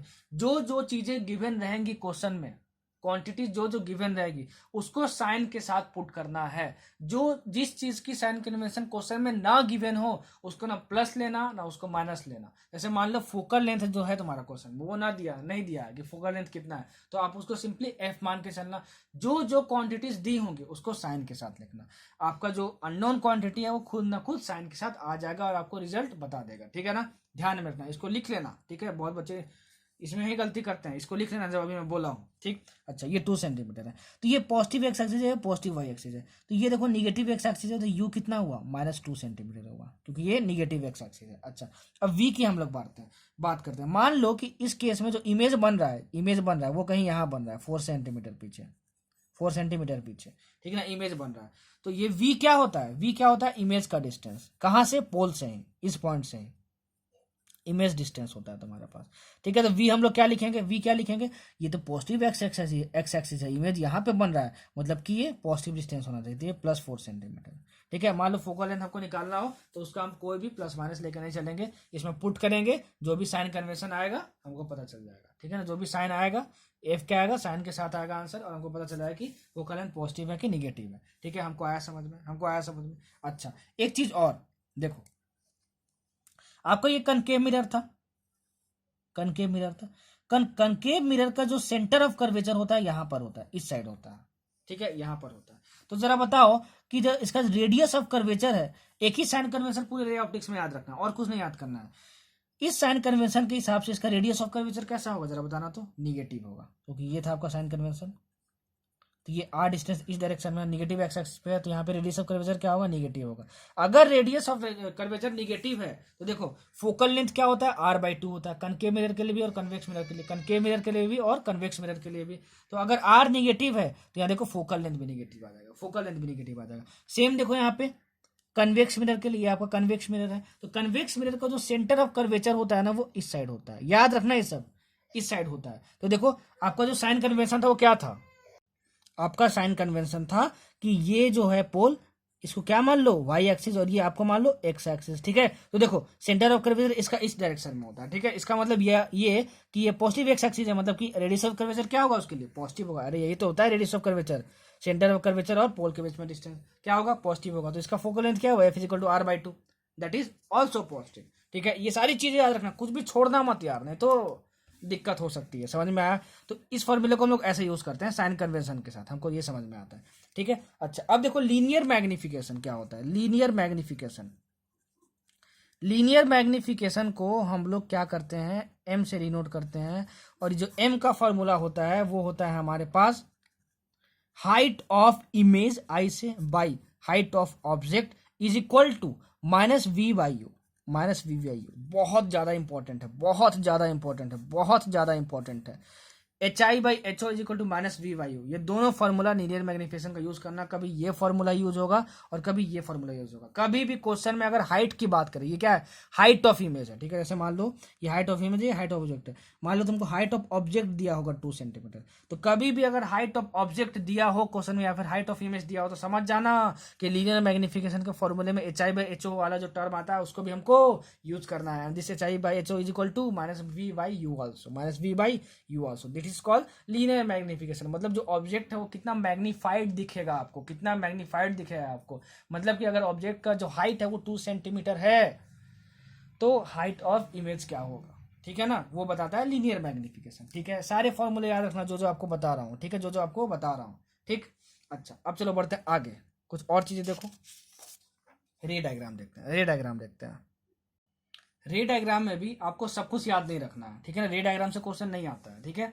आपको कन्वेक्स मिरर के केस में, सॉरी कनकेव मिरर के केस में 2 रिजल्ट्स याद रखने हैं, ठीक है। बाकी रिजल्ट्स आप खुद से पढ़ना, वो ज़्यादा इंपॉर्टेंट नहीं है, ठीक है। वहाँ से क्वेश्चन नहीं आता है कभी ना, पूछेंगे वहाँ से कुछ पूछने लायक है ही नहीं, सब 19th का चीज़ है उसमें। 2 रिजल्ट आपको याद रखना है कनकेव मिरर से, जो रे डायग्राम से रिलेटेड है। देखो क्या क्या, अगर मान लो किसी भी ऑब्जेक्ट को आप सेंटर ऑफ कर्वेचर पे रखते हो, सेंटर ऑफ कर्वेचर पे रखते हो, ठीक है, तो होता क्या है, सेंटर ऑफ कर्वेचर पे रखोगे अगर आप, तो आपका जो इमेज बनेगा वो रियल बनेगा और इन्वर्टेड बनेगा, एंड सेम साइज का बनेगा, सेम साइज का बनेगा। ये बहुत ज्यादा इंपॉर्टेंट है, देखो सेम साइज का बनेगा, ठीक है। अच्छा, अगर मान लो, ठीक है, अगर मान लो तुम क्या किए, रियल बना, ठीक है, तुम्हारे पास इन्वर्टेड बना, सेम साइज का बना, और अगर सेंटर ऑफ कर्वेचर पे तुम रखे थे इस ऑब्जेक्ट को, तो सेंटर ऑफ कर्वेचर पे ही तुम्हारा क्या बनेगा, इमेज भी बनेगा। मतलब ये अगर हाइट ऑफ तुम्हारा ऑब्जेक्ट हुआ और ये हाइट ऑफ तुम्हारा इमेज हुआ, ठीक है, तो H O is equal to H I होता है इस केस में। क्या होता है, H O is equal to H I होता है इस केस में, ठीक है। अच्छा, तो मैग्निफिकेशन का फॉर्मूला क्या होता है सर, वो होता है M is equal to H I by H O होता है, ठीक है। इसको साइन के साथ रखना है, सब कुछ साइन के साथ रखना है, ठीक है। तो हमने साइन क्या बताया था, देखो ये पॉजिटिव एक्स एक्सिस, ये पॉजिटिव वाई एक्सिस, ये पॉजिटिव निगेटिव एक्स एक्सिस, ये निगेटिव वाई एक्सिस, ठीक है। तो देखो यहाँ पे एम की वैल्यू निकालूंगा तो क्या आएगा, देखो H I, height of image, तो हाइट ऑफ इमेज देखो ये नीचे है, नीचे, तो ये नीचे वाला क्या होगा, देखो ये पॉजिटिव वाई एक्सिस है तो ये नेगेटिव वाई एक्सिस, मतलब ये माइनस एच आई रखेंगे यहाँ पे, ठीक है, बाई बाई बाई, ठीक है। एच ओ देखो ये पॉजिटिव वाई एक्सिस, देखो ये पॉजिटिव वाई एक्सिस है ऊपर, ठीक ना, इस लाइन से ऊपर जा रहे हैं, तो ये एच ओ, एच हो गया, and H O is equal to H I, तो ये कैंसिल हो गया, तो ये -1 आ गया। मतलब कि अगर सेंटर ऑफ कर्वेचर पे रखोगे ऑब्जेक्ट को in the case of concave mirror, तो जो मैग्निफिकेशन का फॉर्मूला होगा वो क्या होगा, -1 होगा। क्या होगा, उसकी वैल्यू -1 होगी, समझ में आया। और ये जो -v/u होता है ना, यहाँ v और u सब कुछ साइन के साथ रखना है, ठीक है। तो H I by H O भी साइन के साथ रखोगे, v और u सब कुछ साइन के साथ रखोगे, तो ये रिजल्ट आप याद रखना कि m इज इक्वल टू -1 कब होता है, ये होता है। कनकेव मिरर में क्या होता है कि सारे केसेस में ऑब्जेक्ट को कहीं भी रखोगे तो हमेशा और हमेशा तुमको रियल और इन्वर्टेड इमेज मिलेगा। सिर्फ एक ही केस ऐसा होता है जहां पे तुमको वर्चुअल एंड इरेक्ट इमेज मिलता है, वर्चुअल एंड इरेक्ट इमेज मिलता है। वो क्या होता है कि जब फोकस एंड पोल के बीच में, फोकस एंड पोल के बीच में अगर तुम इमेज को रखोगे, इमेज को रखोगे तो होगा क्या, देखो फोकस और पोल मतलब क्या हुआ, ये आपका कनकेव मिरर है, ठीक है। आपका ये फोकस है, ये सेंटर ऑफ कर्वेचर है, ये पोल है। मतलब पोल और फोकस के बीच में कहीं भी आप रखोगे, क्या क्या रखोगे, ऑब्जेक्ट को रखोगे, तो तुमको कैसा इमेज मिलेगा, वर्चुअल एंड इरेक्ट इमेज मिलेगा। ये तुम मिलेगा ही तुमको, प्लस तुमको इनलार्ज इमेज मिलेगा। क्या मिलेगा तुमको, इनलार्ज इमेज मिलेगा। क्या मिलेगा तुमको, इनलार्ज इमेज मिलेगा। क्या मिलेगा, इनलार्ज। इनलार्ज मतलब क्या, ऑब्जेक्ट जिस साइज का था उससे तुमको बड़ा इमेज मिलेगा। क्या मिलेगा तुमको, उससे बड़ा इमेज मिलेगा। क्या मिलेगा, उससे बड़ा इमेज मिलेगा। समझ में आया। अच्छा देखो, अगर इरेक्ट इमेज मिलेगा मतलब क्या हुआ, देखो अगर तुम्हारा ऑब्जेक्ट था, मान लो ऐसे था ऑब्जेक्ट, तुम ऐसे रखे थे, तो तुमको क्या मिलेगा, इरेक्ट इमेज मिलेगा। और वर्चुअल मिलेगा मतलब कि इधर कहीं पीछे मिलेगा, ऐसा तुमको इमेज मिलेगा। कैसा मिलेगा, ऐसा तुमको इमेज मिलेगा, ठीक है, इनलार्ज इमेज मिलेगा। तो देखो अगर ये हाइट ऑफ ऑब्जेक्ट था तो ये हाइट ऑफ इमेज हुआ, ठीक है। वर्चुअल है तो ये इरेक्ट होगा, सीधा होगा। तो यहाँ एम की वैल्यू देखो, एम इज इक्वल टू क्या होता है, H I by H O होता है। तो देखो ये वाई एक्सिस था, पॉजिटिव वाई एक्सिस, तो एच ओ भी पॉजिटिव और एच आई भी पॉजिटिव, मतलब दोनों पॉजिटिव हो गए। क्या हो गए, दोनों पॉजिटिव हो गए, दोनों पॉजिटिव हो गए। ये हमको समझ में आया। एंड देखो यहाँ एच आई इनलार्ज इमेज बन रहा है, मतलब H I is greater than क्या, एच ओ, ठीक है। मतलब यहाँ से देखो H I by H O is greater than 1, is greater than 1, और H I by H O क्या, एम है। मतलब यहाँ पे मैग्निफिकेशन जो होगा वो क्या होगा, मैग्निफिकेशन जो होगा वो क्या होगा, that is greater than +1, that is greater than +1। Important result है। तो मैग्निफिकेशन ऐसे निकालते हैं। तो ये दोनों चीजें आप याद रखना, ये दोनों चीजें आप याद रखना, ठीक है ना। इंपॉर्टेंट केसेस है कनकेव मिरर के। अच्छा, अब कन्वेक्स मिरर की बात कर लेते हैं। अब क्या बात कर लेते हैं, कन्वेक्स मिरर की बात कर लेते हैं। 1/v plus 1/u is equal to 1/f and f is equal to r/2। जितने भी सारे फॉर्मूले हैं सब कुछ दोनों के लिए एप्लीकेबल हैं, कनकेव के लिए भी और कन्वेक्स के लिए भी। साइन कन्वेंशन ध्यान में रखना, सब बन जाएगा, सब बन जाएगा, सब बन जाएगा। अच्छा माइंड सेट रखना, ठीक है, सब कुछ बन जाएगा। कन्वेक्स मिरर, कन्वेक्स मिरर के केस में क्या होता है, कन्वेक्स मिरर कैसा बनता है, ऐसा बनता है, ठीक है, कि ऑब्जेक्ट को कहीं भी रखो, ऑब्जेक्ट को कहीं भी रखो, ठीक है ना, ऑब्जेक्ट को कहीं भी रखो, इसका सेंटर ऑफ कर्वेचर कहाँ होता है, यहाँ पे। तो सेंटर ऑफ कर्वेचर इस साइड है, तो फोकस कहाँ पे होगा, यहाँ पे, पोल यहाँ पे। ऑब्जेक्ट को कहीं भी रख दो, हमेशा आपको क्या मिलेगा, वर्चुअल एंड इरेक्ट इमेज। क्या मिलेगा, वर्चुअल एंड इरेक्ट इमेज। तो इस पॉइंट को याद रखना, ये कन्वेक्स मिरर के केस में कहीं भी हम ऑब्जेक्ट को रखेंगे तो हमको हमेशा क्या मिलेगा, वर्चुअल एंड इरेक्ट इमेज मिलेगा, ठीक है। और इसकी सिल्वरिंग ऐसे नहीं, देखो सॉरी, देखो कन्वेक्स मिरर आपका ऐसा बनता था, ठीक है, बाहर वाले साइड को सिल्वर करते थे तब, ठीक है। इस केस में अंदर वाले को सिल्वर हम करेंगे तो हमारा कन्वेक्स मिलेगा। थोड़ा सुधार लेना है, सॉरी फॉर द मिस्टेक। ये आपका कनकेव मिरर है और आपको ये कन्वेक्स मिरर बनता है, ठीक है। मतलब आपको बस इतना सुधारना है कि कन्वेक्स मिरर के केस में ये जो मैं पार्ट सिल्वर कर रहा था वो ये पार्ट सिल्वर होगा, ठीक है ना, वो ये पार्ट सिल्वर होगा, ठीक है। जहां भी मैं कनकेव बनाया था वो ऐसा बनेगा और कन्वेक्स ऐसा बनेगा, ठीक है ना। और बाकी सब कुछ सही बताया हूँ। देखो ये सेंटर ऑफ कर्वेचर है, ये फोकस है आपका, ठीक है। इसका कहाँ होता है, ये आपका सेंटर ऑफ कर्वेचर है, इसका फोकस है यहाँ पे, ठीक है ना, आपका फोकस है यहाँ पे। तो ये सिल्वर पार्ट है, तो सिल्वर पार्ट पे रिफ्लेक्शन नहीं होता। जो देखो जिस साइड में सिल्वर पार्ट नहीं है उस साइड में ही बस रिफ्लेक्शन होता है। तो आपका कन्वेक्स मिरर कैसा बनेगा, ऐसा बनेगा, ऐसा बनेगा, ठीक है ना, ऐसा बनेगा। तो ऑब्जेक्ट को कहीं भी रख दो, मतलब यहाँ पे रख दो, यहाँ पे रख दो, यहाँ पे रख दो, यहाँ पे रख दो, यहाँ पे रख दो, यहाँ पे रख दो, कहीं भी रख दो, हमेशा आपको क्या मिलेगा, वर्चुअल एंड इरेक्ट इमेज मिलेगा। और जब वर्चुअल एंड इरेक्ट इमेज मिलता है तो देखो हमेशा जो मैग्निफिकेशन होता है वो क्या होता है, ग्रेटर देन +1 होता है। मतलब कि मैग्निफिकेशन हमेशा पॉजिटिव होता है, ठीक है। इसका मतलब कि कन्वेक्स मिरर के केस में हमेशा जो मैग्निफिकेशन होगा वो क्या होगा, पॉजिटिव होगा। क्या होगा, पॉजिटिव होगा, ठीक है, याद रखना। मतलब कन्वेक्स मिरर के केस में image is always virtual and erect what ever be the position of the object and magnification is always positive and magnification is always positive, ठीक है, ये ध्यान में रखना, ठीक है। अच्छा, इस केस में क्या होगा, फोकल लेंथ क्या होगा कन्वेक्स मिरर का, पॉजिटिव होगा नेगेटिव होगा, जरा बता दो। तो सर आपने बताया था कि इसका सेंटर ऑफ कर्वेचर यहाँ पे होता है, फोकल लेंथ यहाँ पे होता है, और सर आपने तो आप सिखा दिया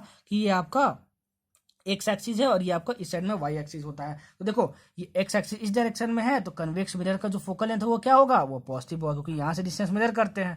तो ये आपका पॉजिटिव एक्स एक्सिस है, तो ये आपका फोकल लेंथ पॉजिटिव हो गया, ठीक है ना। और रेडियस ऑफ कर्वेचर क्या होता है, यहाँ से सेंटर ऑफ कर्वेचर पे डिस्टेंस होता है, ठीक है। तो रेडियस ऑफ कर्वेचर भी क्या होगा, पॉजिटिव हो जाएगा। समझ में आया। अच्छा, अब देखो power of lens, power of lens बोल रहा हूँ, पावर ऑफ मिरर क्या होता है। पावर ऑफ मिरर का एक फॉर्मूला होता है बस, ठीक है, उसको आप ध्यान में रखना। कितना होता है, -100/f। कितना होता है, -100/f। अगर तुम्हारा फोकल लेंथ सेंटीमीटर में दिया हुआ है तभी इस फॉर्मूले को यूज करना, तभी इस फॉर्मूले को यूज करना। मतलब कभी भी आपको मिरर का पावर पूछ दे तो सबसे पहले आपको फोकल लेंथ निकालना पड़ेगा। क्या निकालना पड़ेगा, फोकल लेंथ निकालना पड़ेगा। और वो फोकल लेंथ सेंटीमीटर में निकालना, तब -100/f करना, तब -100/f करना, तो आपको पावर मिल जाएगा। क्या मिल जाएगा आपको, पावर मिल जाएगा। क्या मिल जाएगा आपको, पावर मिल जाएगा। ध्यान में रखना, जितनी भी इंपॉर्टेंट केसेस है मैंने सब कुछ आपको बता दिया है, सब कुछ बता दिया आपको, सब कुछ बता दिया, कुछ भी छोड़ूंगा नहीं, ठीक है, कुछ भी छोड़ूंगा नहीं। थोड़ा सा एफर्ट बस आप दिखाना कि मेहनत करना और क्वेश्चन बनाने में हार मत मानना, ठीक है। अच्छा, आगे बढ़ते हैं, ठीक है, आगे बढ़ते हैं। मान लो आपका एक कनकेव मिरर है यहाँ पे, ठीक है, और कनकेव मिरर के टुवर्ड्स में एक ऑब्जेक्ट आ रहा है, ठीक है। कितने स्पीड से आ रहा है, ये मान लो वेलोसिटी ऑफ ऑब्जेक्ट है, ठीक है, इस स्पीड से आ रहा है। तो बताओ इसका जो वेलोसिटी ऑफ इमेज होगा वो कितना होगा। तो वेलोसिटी ऑफ जो इमेज होगा वो होगा आपके पास, वो कितना होगा आपके पास, -f² u - f का whole square into du/dt into du/dt। यह है समझ में आपको। अगर और सिंपल लैंग्वेज में बोलूं तो जो भी वेलोसिटी ऑफ इमेज होगा वो कितना होगा, -f/u - f का whole square into velocity of object, ठीक है। तो इस फॉर्म को आप याद रखना, इस फॉर्म को याद रखना। कभी भी कोई भी स्फेरिकल मिरर हो, जरूरी नहीं है कि कनकेव मिरर हो या फिर आपका कन्वेक्स मिरर हो, दोनों केस में एप्लीकेबल है। मान लो आपको वेलोसिटी ऑफ ऑब्जेक्ट दिया हुआ है, कितना दिया हुआ है, मान लो 5 मीटर/सेकंड, इसका फोकल लेंथ भी दिया हुआ है और यू भी दिया हुआ है आपके पास, ठीक है ना, यू भी दिया हुआ है आपके पास, मतलब कि initial distance of the object भी दिया हुआ है आपके पास। तो वेलोसिटी ऑफ इमेज क्या होगी, वेलोसिटी ऑफ इमेज होगी -f/u - f का whole square into velocity of object. हालांकि शायद यहाँ से एक भी बार क्वेश्चन आया नहीं है, लेकिन सिलेबस में है तो बताना तो पड़ेगा ही, तो यहाँ से क्वेश्चन आएगा आपका, ठीक है ना, आ सकता है। मतलब -f/u - f का whole square into v0 is what, v0 is what, velocity of object, ठीक है, इतना समझ में आया। चलो एक पॉइंट और याद रखना, स्फेरिकल मिरर्स का जो फोकल लेंथ होता है वो r/2 होता है, and this focal length is independent of mu, मतलब रिफ्रैक्टिव इंडेक्स। मतलब कि अगर मैं आपको ये बोलूं, ठीक है, एंड वेवलेंथ ऑफ लाइट, अगर मैं आपको ये बोलूं कि अगर एक स्फेरिकल मिरर को जिसका फोकल लेंथ f था उसको वाटर में डाल दिए, तो बताओ उसका फोकल लेंथ अब कितना हो जाएगा। तो आप बोलोगे सर आपने बताया रिफ्रैक्टिव इंडेक्स पे डिपेंड नहीं करता, रिफ्रैक्टिव इंडेक्स मतलब मीडियम पे डिपेंड नहीं करता। अब मीडियम पे डिपेंड नहीं करता तो उसको हम वाटर में डाल दे, चाहे ऑयल में डाल दे, चाहे तेल में डाल दे, चाहे पेट्रोल में डाल दे, उसका फोकल लेंथ सेम ही रहने वाला है। क्या रहने वाला है? सेम ही रहने वाला है। ठीक है, तो ये था आपका स्फेरिकल मिरर्स के बारे में। स्फेरिकल मिरर्स के बारे में इतना अगर आप पढ़ लिए, मैग्निफिकेशन का फॉर्मूला जैसे मैं बताया हूँ निकालना, सब कुछ प्लस ग्रेटर देन 1 + 1 m = -1 सब कुछ, तो भाई स्फेरिकल मिरर से जितने भी क्वेश्चंस आएंगे तो आपसे डेफिनेटली बन जाएंगे। क्या बन जाएंगे? डेफिनेटली बन जाएंगे। अच्छा एक क्वेश्चन और पूछता है कि जो हम लोग अपना दाढ़ी सेव करते हैं ना, जो हमारा बियर्ड होता है उसको हम लोग सेव करते हैं, उसमें कौन सा मिरर यूज करते हैं? हमारे बार्बर्स, ठीक है, बाल काटने वाले। उसमें हम लोग बोलेंगे कनकेव मिरर। क्या बोलेंगे हम लोग? Concave mirror. क्या बोलेंगे? Concave mirror. क्यों? क्योंकि कनकेव मिरर में क्या होता था कि फोकस और पोल के बीच में, फोकस और पोल के बीच में जब हम लोग रखते थे ऑब्जेक्ट को, तो वो हमारा बहुत ही इनलार्ज इमेज बनाता था। और इनलार्ज इमेज बनाता था तो होता क्या था हमारा कि हमारा जब हम लोग ब्लेड चलाते हैं अपने दाढ़ी पे, वो कटे नहीं, तो वो ज़्यादा बड़ा दिखना चाहिए। किसमें? मिरर में दिखना चाहिए। ठीक है ना, तो हम लोग कनकेव मिरर यूज करते हैं इन द सेविंग पर्पजेस। ठीक है। अच्छा एक और क्वेश्चन पूछता है यहाँ पे, बताओ मतलब कौन सा मिरर जो होता है वो रियर व्यू मिरर के तौर पे यूज किया जाता है। मतलब आप जो बाइक चलाते हो, आप जो कार चलाते हो, पीछे के ऑब्जेक्ट्स को देखने के लिए आपके पास साइड में जो मिरर लगा रहता है, ठीक है ना, वो कैसा मिरर होता है? ठीक है ना, तो आप बोलोगे कैसा मिरर बनता है? कन्वेक्स मिरर बनता है। क्यों कन्वेक्स मिरर यूज करते हैं? क्योंकि हमेशा वो वर्चुअल एंड इरेक्ट इमेज दिखाता है हमें। जो कार हमारे पीछे से आ रही है वो हमारा कैसा इमेज दिखाएगी? मिरर में वो इरेक्ट ही दिखाएगी, सीधा ही दिखेगी, और डिमिनिश्ड इमेज दिखाती है, छोटा इमेज दिखाती है। मतलब जो कार हमारा पीछे से आ रहा है वो मान लो बहुत बड़ा है और तुम्हारा छोटा सा मिरर ही है, तो उसमें पूरा कार जो है वो फिट थोड़ी हो पाएगा। तो फिट करने के लिए क्या होगा? जितना भी बड़ा कार है उसको छोटा दिखाना होगा आपके मिरर में, तो वो कन्वेक्स मिरर करता है। सारा पॉइंट लिख लेना, सारा पॉइंट लिख लेना। बीच बीच में आपको थोड़ी थोड़ी थ्योरी की भी नॉलेज मैं दे रहा हूँ, तो सब कुछ लिखते चलना, सब कुछ लिखते चलना, कुछ भी छोड़ना नहीं। अब स्टार्ट करते हैं रिफ्रैक्शन। रिफ्रैक्शन क्या होता है? देखो, अगर कोई भी यहाँ पे मान लो प्लेन सरफेस है, वो दो मीडियम को सेपरेट कर रहा है, मतलब मान लो यहाँ पे एयर है और यहाँ पे वाटर है, या फिर कोई और मीडियम है, अनदर मीडियम है मान लो। इस मीडियम का जो रिफ्रैक्टिव इंडेक्स है वो μ1 है, और इस मीडियम का जो रिफ्रैक्टिव इंडेक्स है μ2 है। ठीक है ना, मतलब मीडियम चेंज हो रहा है यहाँ से, ये एयर है, यहाँ पे वाटर भी हो सकता है, यहाँ पेट्रोल भी हो सकता है, कुछ भी हो सकता है। तो जब कोई भी इंसिडेंट रे यहाँ पे आती है ना, कोई भी इंसिडेंट रे यहाँ पे आती है, तो इस पर नॉर्मल ड्रॉ करो सबसे पहले। तो होता क्या कि कुछ पार्ट तो रिफ्लेक्ट हो जाता है, कुछ पार्ट एक मीडियम से दूसरे मीडियम में भी चला जाता है, दूसरे मीडियम में भी चला जाता है। तो अगर μ2 इज ग्रेटर देन μ1 हुआ, ठीक है, तो ये जो नॉर्मल है इसके टुवर्ड्स ये बेंड करेगी। ठीक है, याद रखना। अगर μ2 इज ग्रेटर देन μ1 नहीं हुआ, ठीक है, तो जो नॉर्मल है, ठीक है, नॉर्मल इसके अवे ये जाएगी। ठीक है, ये कौन सा केस है? ये है तुम्हारा μ2 इज लेस देन μ1 वाला केस है, और ये वाला केस ये है। ठीक है, तो ये तो आपको पता ही होगा, ठीक है, कि टुवर्ड्स द नॉर्मल कब जाती है और वे द नॉर्मल कब जाती है। ठीक है, इतना हमको समझ में। रिफ्रैक्शन क्या होता है? When an ray of light goes one medium to another medium, ठीक है, दैट इज कॉल्ड रिफ्रैक्शन। ठीक है, तो ये आपका था क्या? इंसिडेंट रे, और ये आपका क्या कहलाएगा? रिफ्रैक्टेड रे। क्या कहलाएगा आपका? रिफ्रैक्टेड रे। ये दोनों कहलाएंगे रिफ्रैक्टेड रेस, रिफ्रैक्टेड रेस। ठीक है ना, तो इसको हम लोग बोलते हैं रिफ्रैक्शन। क्या बोलते हैं? रिफ्रैक्शन।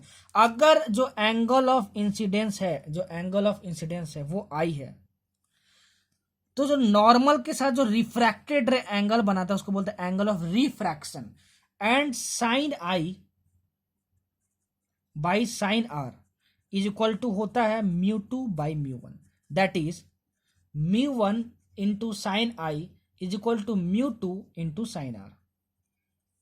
हाँ सही है। ठीक है, बहुत इंपॉर्टेंट, बहुत इंपॉर्टेंट, बहुत इंपॉर्टेंट, इसको इस फॉर्म में याद रखना, ठीक है ना। इसको हम लोग बेसिकली स्नेल्स लॉ बोलते हैं। क्या बोलते हैं? स्नेल्स लॉ बोलते हैं। कभी भी कोई भी रिफ्रैक्शन फिनोमेनन हो रहा है तो समझ जाना कि स्नेल्स लॉ वैलिड होगा ही होगा। और ये स्नेल्स लॉ इतना ज़्यादा इंपॉर्टेंट है कि कोई भी रिफ्रैक्शन का मतलब क्वेश्चन सॉल्व करोगे प्रिज्म से रिलेटेड, कहाँ से? प्रिज्म से रिलेटेड, तो ये यूज होगा ही होगा। इनफैक्ट बहुत सारे जो फॉर्मूले अभी आगे आप पढ़ने वाले हो वो इसी फॉर्मूले से डिराइव होते हैं। तो याद रखना कि अगर कभी भी रिफ्रैक्शन हो रहा है तो स्नेल्स लॉ लगा कर देख लेना एक बार कि आपको क्या कुछ मिल रहा है क्या, क्योंकि बहुत सारे केस में आपको एंगल ऑफ रिफ्रैक्शन की जरूरत पड़ेगी। तो एंगल ऑफ रिफ्रैक्शन की कहीं भी जरूरत पड़े तो समझ जाना कि क्या लगाना है, स्नेल्स लॉ लगाना है। क्या लगाना है? स्नेल्स लॉ लगाना है। बच्चों को समझ में नहीं आता क्या लगा क्या ना लगा, इसलिए मैं इतना एफर्ट डाल के बोल रहा हूँ। म्यू2 क्या है? जिस मीडियम में इंसिडेंट रे जा रही है, ठीक है ना, वो म्यू2 है। और जहां से आ रही हो क्या? म्यू1 है। म्यू2 क्या है? रिफ्रैक्टिव इंडेक्स है। क्या है? रिफ्रैक्टिव इंडेक्स ऑफ मीडियम है। ये एयर है मान लो, तो एयर का जो रिफ्रैक्टिव इंडेक्स कितना हो जाता है? म्यू1 की वैल्यू कितनी हो जाएगी? 1 हो जाएगी, अगर ये एयर हुआ तो, ठीक है ना। एयर नहीं हुआ तो म्यू1 ले लेंगे, म्यू2 ले लेंगे। ये हुआ आपका स्नेल्स लॉ, ठीक है। अच्छा, अब जो रिफ्रैक्टिव इंडेक्स होता है उसका जो बेसिक फॉर्मूला होता है वो होता है mu is equal to C by V, ठीक है। सी क्या है? Speed of light, that is 3 × 10⁸ metre per second. और वी क्या है? आपका वी क्या है? Speed of light in a medium other than vacuum. Speed of light in a medium other than vacuum, मतलब कि अगर मैं बोलूं कि ये वैक्यूम नहीं है, मतलब मान लो ये एयर नहीं है, तो इस रे का इसमें जो स्पीड है वो v1 है, और जब ये दूसरे मीडियम में चले गए तो उसकी स्पीड उसमें v2 हो गई, ठीक है। तो बताओ म्यू2 बाई म्यू1 क्या होगा? म्यू2 बाई म्यू1 क्या होगा? तो आप बोलोगे कि म्यू2 बाई म्यू1 जो होगा, वो होगा v1 बाई v2 के, बहुत इंपॉर्टेंट, याद रखना। इसका मतलब कि स्नेल्स लॉ में sine I by sine R is equal to mu two by mu one लिख सकते हो, और this mu two by mu one is equal to v1 by v2 also. v1 क्या है? Speed of light in this medium. v2 क्या है? Speed of light रे इन this medium. सब कुछ बोल रहा हूँ, लिख बहुत कम रहा हूँ, सबके बेसिस पे नोट्स बनाना, जहां जहां जो बोल रहा हूँ कि कैसे अप्लाई करते हैं, कैसे याद करना है, सब कुछ ऐसे ही लिखना नोट्स में। नहीं लिखते हो आप, इसीलिए आपसे नहीं बनता है। यहाँ पे देखो आप थोड़ा लैग करते हो, इसलिए आपसे फिजिक्स नहीं बनता है, ठीक है। जो बोल रहा हूँ, जैसे बोल रहा हूँ वैसे वैसे आप पढ़ लेना, ठीक है। वैसे वैसे आप पढ़ लेना, वैसे पढ़ोगे ना यार तो फिजिक्स आपको फिर इजी भी लगेगी, ठीक है। अब चलो बढ़ते हैं आगे, अब पढ़ेंगे एपरेंट डेप्थ। एपरेंट डेप्थ से क्वेश्चन आता है, ठीक है। और समझना, बहुत आसान तरीके से समझाऊंगा आपको एपरेंट डेप्थ क्या होता है। देखो एपरेंट डेप्थ क्या होता है, सब कुछ इतना अच्छे लैंग्वेज में आपको समझा रहा हूँ ना, ताकि क्वेश्चन पढ़ो तो आपको तुरंत स्ट्राइक करे कि अच्छा ऐसा तो सर ने एक्सप्लेन किया था और ऐसा ही क्वेश्चन में कुछ बोल रहा है, तो हमें ये कॉन्सेप्ट यूज करना चाहिए, ठीक है। एपरेंट डेप्थ क्या होता है? मान लो कि ये नदी है तुम्हारा, नदी में पानी भरा हुआ है, ठीक है। कितने डेप्थ तक? डी तक। और डी डेप्थ नीचे मान लो कोई भी ऑब्जेक्ट यहाँ पे रखा हुआ है, और आप क्या कर रहे हो, ये आपका डेंसर मीडियम है, ये क्या है? डेंसर मीडियम है। और ये आपको क्या है? रेयरर मीडियम है। क्या है आपका? रेयरर मीडियम है। सर रेयरर मीडियम और डेंसर मीडियम क्या होता है? जिसका रिफ्रैक्टिव इंडेक्स कम होगा, मान लो इसका रिफ्रैक्टिव इंडेक्स म्यू1 है और इसका रिफ्रैक्टिव इंडेक्स म्यू2 है, जिसका रिफ्रैक्टिव इंडेक्स कम होगा, मतलब मान लो अगर म्यू1 कम है तो ये रेयरर मीडियम होगा, और जिसका रिफ्रैक्टिव इंडेक्स ज्यादा होगा वो क्या होगा? डेंसर मीडियम होगा। तो अगर आप डेंसर मीडियम में ऑब्जेक्ट रखा हुआ है और आप उसको रेयरर मीडियम से देख रहे हो, और रेयरर मीडियम मान लो तुम्हारा क्या है? एयर है, ठीक है। तो उस केस में क्या होगा? सुनो, उस केस में क्या होगा? उस केस में ये जो तुम्हारा ऑब्जेक्ट है वो डेप्थ डी पे नहीं दिखेगा। मान लो तो तुम यहां से देख रहे हो, ठीक है, मान लो तुम यहां से देख रहे हो, ठीक है, इस ऑब्जेक्ट को डेप्थ डी पे नहीं दिखाई देगा, तुमको नीचे नहीं दिखाई देगा, तुमको क्या दिखाई देगा? एक्स डिस्टेंस ऊपर दिखाई देगा। इसी को हम लोग बोलते हैं एपरेंट डेप्थ, मतलब कि एक्चुअल डेप्थ तो ऑब्जेक्ट का यहाँ पे था, यहाँ पे उसको दिखना चाहिए था, लेकिन दिख कहाँ रहा है उसको? दिख रहा है यहाँ पे दिख रहा है, ठीक है। तो ये जो एक्स डिस्टेंस है वो एपरेंट डेप्थ होता है, और एपरेंट डेप्थ होने का रीजन क्या होता है? रिफ्रैक्शन ऑफ लाइट, ठीक है। And this distance X is equal to D into 1 - 1 by mu, बहुत ज्यादा important. X is equal to D into 1 - 1 by mu, मतलब कि अगर आप किसी भी ऑब्जेक्ट को जो डेंसर मीडियम में रखा है उसको आप एयर से देखोगे, और इस डेंसर मीडियम का जो रिफ्रैक्टिव इंडेक्स अगर वो मी हुआ, मतलब म्यू2 इज इक्वल टू मी हुआ, ठीक है, और डी डिस्टेंस ऑब्जेक्ट रखा है तो तुमको एक्स डिस्टेंस ऊपर दिखेगा, and this is called normal shift. And normal shift तुमको मतलब एक्स डिस्टेंस ऊपर तुमको दिखेगा, ठीक है ना। अच्छा, और उस एक्स की वैल्यू कितनी हो जाएगी तुम्हारे पास, हो जाएगी डी इंटू 1 माइनस 1/μ। कभी कभार हो सकता है आपसे पूछ दे कि बताओ सरफेस से कितना नीचे दिखेगा, तो डी कर देना माइनस एक्स कर देना, तो तुमको ये डिस्टेंस मिल जाएगा तुमको, तो सरफेस से इतना डिस्टेंस तुमको नीचे मिलेगा, ठीक है। अच्छा, अब ये भी केस हो सकता है, ये भी केस हो सकता है कि जो तुम्हारा ऑब्जेक्ट हो, जो तुम्हारा ऑब्जेक्ट हो, मतलब ये तो आपका पहला केस था।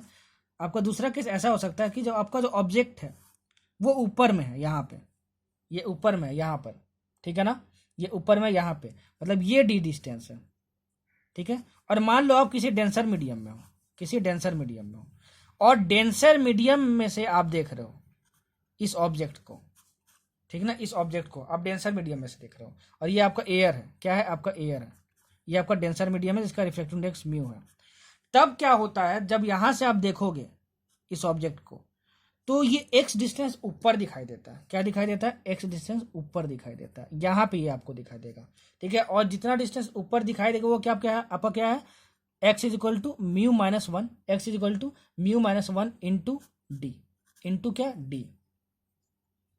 याद रखना, ये भी याद रखना आप, मतलब कि अगर आपसे बोल दे कि इस सरफेस से कितना ऊपर आपको दिखाई देगा, तो आप बोलोगे डी प्लस एक्स, तो पहले एक्स निकाल लेना, ये एक्स निकाल लेना और डी ऐड कर देना, तो सरफेस से कितना ऊपर आपको दिखाई देगा, समझ में आ जाएगा।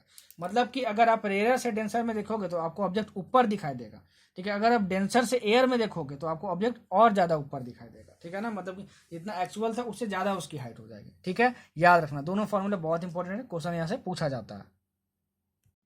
अब देखो लेटरल शिफ्ट, लेटरल शिफ्ट क्या होता है, सब छोटे छोटे टॉपिक से जहाँ से क्वेश्चन आते हैं और बहुत इजी होते हैं, बस इतना आपको याद होगा ना तो सब कुछ याद हो जाएगा, मतलब सब कुछ बन जाएगा आपसे। आपके पास मान लो कोई स्लैब है, क्या है, आपके पास कोई स्लैब है, कोई ट्रांसपेरेंट स्लैब है, ठीक है। स्लैब तो जानते होगा ना कैसा दिखता है, उसका थिकनेस टी है, क्या है, थिकनेस टी है। जब इस स्लैब पे हम लोग कोई भी रे इंसिडेंट करवाते हैं ना, कोई भी रे इंसिडेंट करवाते हैं ना, देखो ये नॉर्मल हुआ आपका, ठीक है, रिफ्रैक्ट होके अंदर आया और फिर ये देखो बाहर चला गया। अगर मान लो ये रिफ्रैक्ट नहीं हुआ होता तो ये कैसे जाता, ऐसे चला जाता, बोलो जाता कि नहीं जाता, ठीक है। तो ये जो डिस्टेंस होता है, ये डिस्टेंस वो कहलाता है डी, क्या कहलाता है, D. And this is called lateral shift, and D is equal to होता है T by cos R, T by cos R sine I minus R, ठीक है। आई और आर क्या है सर, जरा ये बता दीजिए मेरे को। आई देखो ये है एंगल ऑफ इंसिडेंस, और आर तुम्हारा ये है देखो एंगल ऑफ रिफ्रैक्शन, क्या है, एंगल ऑफ रिफ्रैक्शन, ठीक है। याद रखना, बहुत इंपॉर्टेंट है।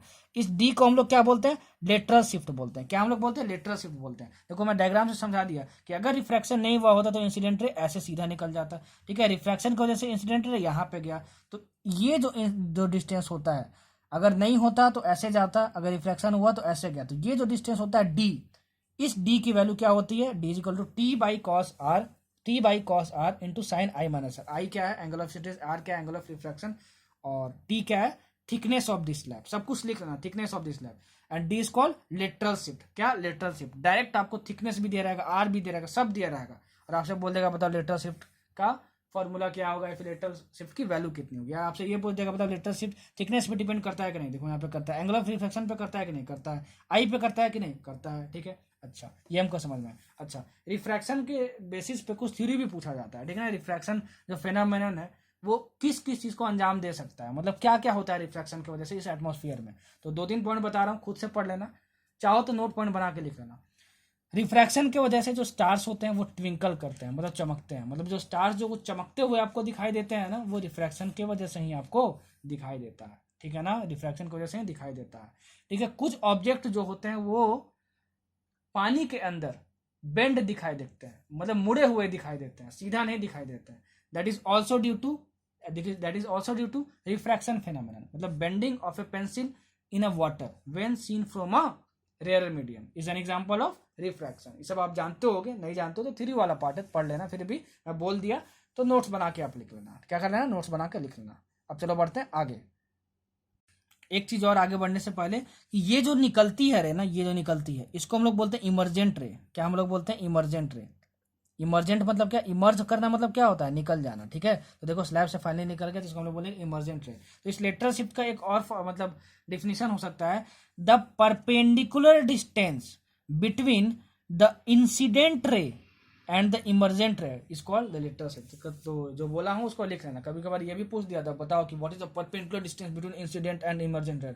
बाप रे बाप, अब कैसे बनाएंगे, तो आप बोलोगे मैं तो लॉ सर का स्टूडेंट हूँ, मैं तो लॉ सर का स्टूडेंट हूँ, मुझे आता है कि इसी को हम लोग लेटरल शिफ्ट बोलते हैं, लेटरल शिफ्ट हम लोग कैलकुलेट कर देंगे, ठीक है। अब आगे पढ़ते हैं, टोटल इंटरनल रिफ्लेक्शन, बहुत इंपॉर्टेंट है, बहुत इंपॉर्टेंट है। टोटल इंटरनल रिफ्लेक्शन, ठीक है। इसमें क्या होता है, देखो आपको समझ में आ रहा होगा, टोटल रिफ्लेक्शन हो जाता है, टोटल इंटरनल रिफ्लेक्शन, ठीक है। इसको हम लोग बोलते हैं TIR, ठीक है, TIR, टोटल इंटरनल रिफ्लेक्शन, बहुत इंपॉर्टेंट है, यहाँ से बहुत बार क्वेश्चन आता है, ठीक है, ध्यान से समझना, ध्यान से समझना। अच्छा, sine 2 theta is equal to 2 sine theta into cos theta होता है, cos 2 theta is equal to 2 cos square theta minus 1 होता है, या फिर आप बोलो 1 माइनस 2 साइन स्क्वायर थीटा होता है। ये दोनों फॉर्मूला याद रखना, बहुत ज़्यादा यूज होते हैं ऑप्टिक्स में, ठीक है ना। Sine 2 theta is equal to 2 sine theta into cos theta होता है। अगर वही मान लो सिर्फ साइन थीटा की फॉर्मूला लिखनी हो तो आप क्या बोलोगे, 2 sine theta by 2 into cos theta by 2 होता है, ठीक है। हाफ एंगल फॉर्मूला बोलते हैं, यहाँ जितना भी एंगल होगा उसका हाफ यहाँ पे होगा। अगर कॉस थीटा लिखना हो तो क्या लिखेंगे हम लोग, कॉस थीटा अगर हम लोग को लिखना हो तो क्या लिखेंगे, 2 cos square theta by 2 minus 1, ठीक है ना, समझ में आया। तो ये याद रखना, ठीक है, दोनों फॉर्मूले यूज होंगे बहुत ज़्यादा ट्रिग्नोमेट्री के ऑप्टिक्स में। Total internal reflection, total internal reflection देखो क्या होता है, टोटल इंटरनल रिफ्लेक्शन का जो फिनोमेनन है वो तभी जो है ऑब्जर्व किया जा सकता है जब जो लाइट है वो डेंसर मीडियम से रेयरर मीडियम में ट्रैवल कर रहा हो, रेयरर मीडियम में ट्रैवल कर रहा हो। रेयरर मीडियम का रिफ्रैक्टिव इंडेक्स अगर मैं म्यू आर मान लूँ और डेंसर मीडियम का अगर रिफ्रैक्टिव इंडेक्स म्यू डी मान लूँ, ठीक है, म्यू डी मान लो, तो होता क्या है कि जैसे मान लो यहाँ पे कोई सोर्स ऑफ लाइट है, ठीक है, सोर्स ऑफ लाइट है, यहाँ पे आई, ठीक है, तो क्या होगा, अवे फ्रॉम द नॉर्मल जाएगा रिफ्रैक्शन की वजह से, ठीक है ना, रिफ्रैक्शन की वजह से। ये एंगल ऑफ इंसिडेंस है तुम्हारा, एंगल ऑफ क्या है, इंसिडेंस है यहाँ पे, एंगल ऑफ इंसिडेंस है यहाँ पे। होता क्या है कि एक पार्टिकुलर एंगल ऑफ इंसिडेंस पे, एक पार्टिकुलर एंगल ऑफ इंसिडेंस पे ये जो रिफ्रैक्टेड रे है नॉर्मल के साथ 90 डिग्री एंगल बना देता है। मतलब कि जो रिफ्रैक्टेड रे है वो ऐसे चला जाता है, ऐसे चला जाता है, ऐसे चला जाता है। तब हम लोग बोलते हैं कि जो एंगल ऑफ इंसिडेंस है, जो एंगल ऑफ इंसिडेंस है वो क्रिटिकल एंगल में बदल चुका है, क्रिटिकल एंगल में बदल चुका है।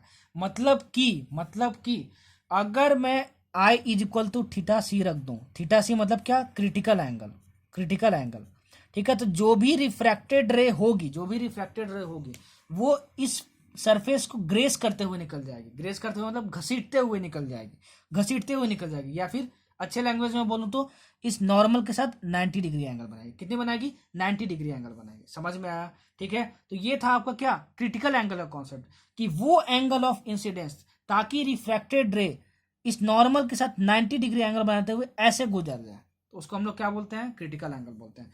अगर क्रिटिकल एंगल से ज्यादा एंगल ऑफ इंसिडेंस हुआ, देखो ये एंगल ऑफ इंसिडेंस, ये सोर्स ऑफ लाइट है आपका, ठीक है ना, तब क्या होगा कि ये जो भी रे हैं वो पूरी तरह अंदर आ जाएंगे, पूरी तरफ अंदर आ जाएंगे। मतलब कि रिफ्रैक्शन होगा ही नहीं, इसीलिए बोलते हैं टोटल रिफ्लेक्शन, मतलब सिर्फ और सिर्फ रिफ्लेक्शन ही होगा। मतलब कि अगर हम लोग I is equal to theta से, मतलब angle of incidence critical angle को इक्वल रखेंगे तो ग्रेस करते हुए निकल जाएंगी रिफ्लेक्टेड रेज। अगर angle of incidence critical angle से ज्यादा किए तो जितनी भी रेज हैं वो सेम मीडियम में आ जाएंगे, सब कुछ इंटरनल होगा, इसीलिए लिखा हूं इंटरनल, ठीक है, सेम मीडियम में आ जाएंगे। मतलब कि अगर ये एंगल I है तो ये एंगल R होगा, क्योंकि अब सिर्फ और सिर्फ क्या हो रहा है, रिफ्लेक्शन हो रहा है, तो angle of incidence equal to angle of reflection हुआ। तो इस केस में क्या होगा, इस केस में नो रिफ्रैक्शन, तो इसी को बोलते हैं हम लोग टोटल इंटरनल रिफ्लेक्शन। तो अगर मान लो किसी भी ऑब्जेक्ट की वैल्यू दी है, किसी भी ऑब्जेक्ट के लिए क्रिटिकल एंगल की वैल्यू दी है, तो उस क्रिटिकल एंगल की वैल्यू से ज्यादा अगर हम कोई भी चीज रखें, कोई भी एंगल हम इंसिडेंस रखेंगे तो हमारा क्या होगा, सारी जो रेज है इंसिडेंट करे वो अंदर ही आ जाएंगे, कुछ भी बाहर नहीं जाएंगे। ठीक है, ध्यान में रखना, that this phenomenon is called total internal reflection. ठीक है, जो जो चीज जैसे जैसे समझा रहा हूँ, जैसे जैसे समझा रहा हूँ, सब कुछ याद रखना। ठीक है, अच्छा अब इस क्रिटिकल एंगल की वैल्यू कितनी होगी, मतलब इस थीटा सी की वैल्यू कितनी होगी, तो इस थीटा सी की जो वैल्यू होती है वो हमारे पास होती है sine theta C is equal to mu R by mu D. Mu R by mu D, mu D क्या है, डेंसर मीडियम का रिफ्रैक्टिव इंडेक्स, म्यू आर क्या है, रेयर मीडियम का रिफ्रैक्टिव इंडेक्स, थीटा सी क्या है, क्रिटिकल एंगल। तो बहुत ज्यादा पूछा जाता है क्रिटिकल एंगल कैलकुलेट करने को, क्रिटिकल एंगल कैलकुलेट करने को। तो critical angle is sine theta C is equal to mu R by mu D. ठीक है ना, तो mu R by mu D मिल जाएगा तो थीटा सी भी आपको आराम से मिल जाएगा। तो थीटा सी क्या है आपका, क्रिटिकल एंगल। थीटा सी क्या है आपका, क्रिटिकल एंगल। तो sine theta C is equal to mu R by mu D, बहुत इंपॉर्टेंट है, याद रखना। ठीक है ना, क्रिटिकल एंगल निकालने को पूछा जाता है। म्यू आर म्यू डी क्या है सब कुछ बता दिया, टोटल इंटरनल रिफ्लेक्शन क्या होता है वो भी मैंने बता दिया, अच्छा, टोटल इंटरनल रिफ्लेक्शन की वजह से कुछ कुछ चीजें होती हैं एटमॉस्फेयर में। क्या होता है, that is sparkling of diamond. जो डायमंड होता है ना, उसका जो क्रिटिकल एंगल होता है वो 24 डिग्री होता है, याद रखना। क्या होता है, 24 डिग्री होता है। ठीक है, तो 24 डिग्री क्रिटिकल एंगल होने की वजह से क्या होता है, उससे ज्यादा आप क्या करोगे, उससे ज्यादा एंगल ऑफ इंसिडेंस करोगे लाइट का डायमंड पे, तो टोटल इंटरनल रिफ्लेक्शन हो जाएगा। टोटल इंटरनल रिफ्लेक्शन हो जाएगा मतलब जो इंसिडेंट रे गई, ठीक है ना, मतलब अंदर से जो बाहर आने की कोशिश कर रही हैं, ठीक है, वो सब अंदर के अंदर ही रह जाएंगे, तो मतलब डायमंड चमकने लगेगा, सो इतना याद रखना कि sparkling of diamond is due to total internal reflection. ठीक है, ऑप्टिकल फाइबर्स जो होते हैं वो टोटल इंटरनल रिफ्लेक्शन पे काम करते हैं, याद रखना, बहुत इंपॉर्टेंट है, बहुत सारे एग्जाम में पूछा गया है कि optical fibres are based on the principle of total internal reflection. अच्छा, mirage and optical looming is also based on total internal reflection phenomenon. ठीक है ना, अब ऑप्टिकल लूमिंग तो इतना इंपॉर्टेंट नहीं है, मिराज क्या होता है आप जानते होगे, मिराज आप क्या होता है जानते होगे, अगर नहीं जानते तो कोई बात नहीं, उसके बारे में जाना इंपॉर्टेंट नहीं है, बस इतना समझ लेना जो मिराज का जो फेनोमेनन ऑब्जर्व किया जाता है एटमॉस्फेयर में वो क्या होता है, टोटल इंटरनल रिफ्लेक्शन पे बेस्ड होता है, टोटल इंटरनल रिफ्लेक्शन पे बेस्ड होता है। ठीक है, अच्छा, तो ये हमको समझ में आया, sine theta equal to mu R by mu D हमको याद रखना है। ठीक है, अच्छा, और कुछ याद रखना है क्या सर, हाँ बिल्कुल याद रखना है। देखो क्या याद रखना है आपको, देखो क्या याद रखना है आपको, मान लो कि एक डेंसर मीडियम में, ये आपका डेंसर मीडियम है, ठीक है, यहाँ पे एक लाइट सोर्स रखा हुआ है, ठीक है, लाइट सोर्स रखा है, वो लाइट सोर्स कैसा है, पॉइंट सोर्स है, मतलब यहाँ से लाइट निकल रही है, इतना समझ लो, लाइट निकल रही है, ठीक है, ऐसे निकल रही है,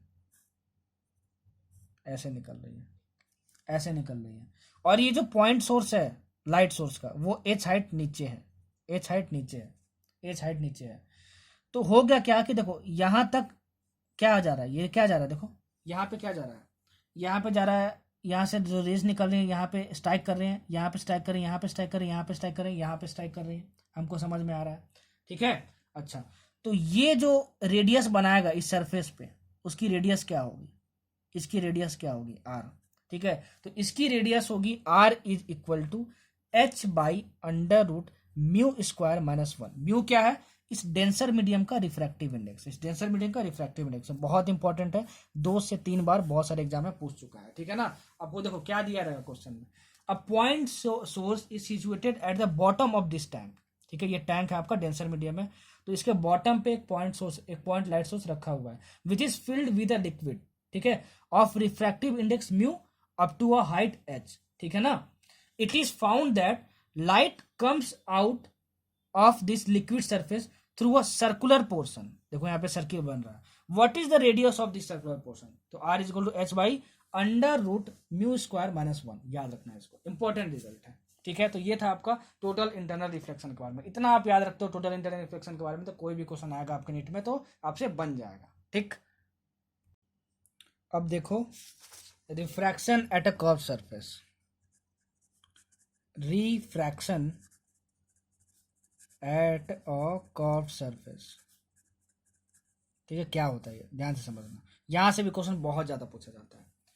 मान लो तुम्हारा कर्व सरफेस कुछ ऐसा है, देखो ऐसा है, और अंदर रेज जा सकती है, रिफ्रैक्शन हो सकता है। ठीक है ना, मान लो आपका कर्व सरफेस ऐसा है, ऐसा भी हो सकता है, बोलो हाँ, हो सकता है कि नहीं हो सकता है, बिल्कुल हो सकता है। अच्छा, ये देखो कैसा दिख रहा है, सब कुछ याद करने का तरीका बता रहा हूँ। इसका देखो, इसका भी रेडियस ऑफ कर्वेचर होगा, इसका भी कुछ रेडियस ऑफ कर्वेचर होगा, ठीक है। तो ऐसे सरफेस का रेडियस ऑफ कर्वेचर कैसे होगा और ऐसे सरफेस का क्या होगा, मैं आपको सिखा रहा हूँ, साइन कन्वेंशन, ठीक है। ये कैसा दिख रहा है, देखो सर आपने बताया था कि इस तरीके का क्या दिखता है, कन्वेक्स मिरर दिखता है, ठीक है। तो आपका ये देखो कैसा दिख रहा है, ये आपका कन्वेक्स पार्ट जैसा दिख रहा है, अगर ऑब्जेक्ट इस डायरेक्शन में रखा हुआ है तो, ठीक है ना। अच्छा, अगर मान लो ऑब्जेक्ट यहाँ पे रखा हुआ है, जहां पे ऑब्जेक्ट रखा हुआ है ना वहां पे रख के देखना, ठीक है, कि आपको कैसा दिख रहा है सरफेस। ये सरफेस कैसा दिख रहा है, अगर ऑब्जेक्ट यहाँ पे रखा है तो कनकेव दिख रहा है, कनकेव दिख रहा है, ठीक है। तो इसका रेडियस ऑफ कर्वेचर देखो, फिर सर आपको याद आएगा, सर आपने क्या बताया था कि इसके सेंटर को आप क्या मान लेना, ये एक्स एक्सिस मान लेना, ये वाई एक्सिस मान लेना। देखो इसके सेंटर को ये एक्स एक्सिस मान लेना, ये वाई एक्सिस मान लेना। तो कनकेव पार्ट का रेडियस ऑफ कर्वेचर कहाँ पे होता था, इस डायरेक्शन में होता था, ठीक है ना, इस डायरेक्शन में होता था। देखो होता था कि नहीं होता था। और कन्वेक्स पार्ट का किस डायरेक्शन में होता था, इस डायरेक्शन में होता था कि नहीं होता था। तो बताओ, अगर मैं ये साइन कन्वेंशन लूँ तो इस वाले स्फेरिकल पार्ट के लिए जो रेडियस ऑफ कर्वेचर है वो पॉजिटिव होगा, और इसके लिए क्या होगा, ये पॉजिटिव एक्सिस है, नेगेटिव एक्सिस है, तो ये माइनस आर होगा। हमको समझ में आया, ठीक है ना, ये हमको समझ में आया, कनकेव पार्ट और कन्वेक्स पार्ट, तो रेडियस ऑफ कर्वेचर हमको समझ में आ गया, ठीक है।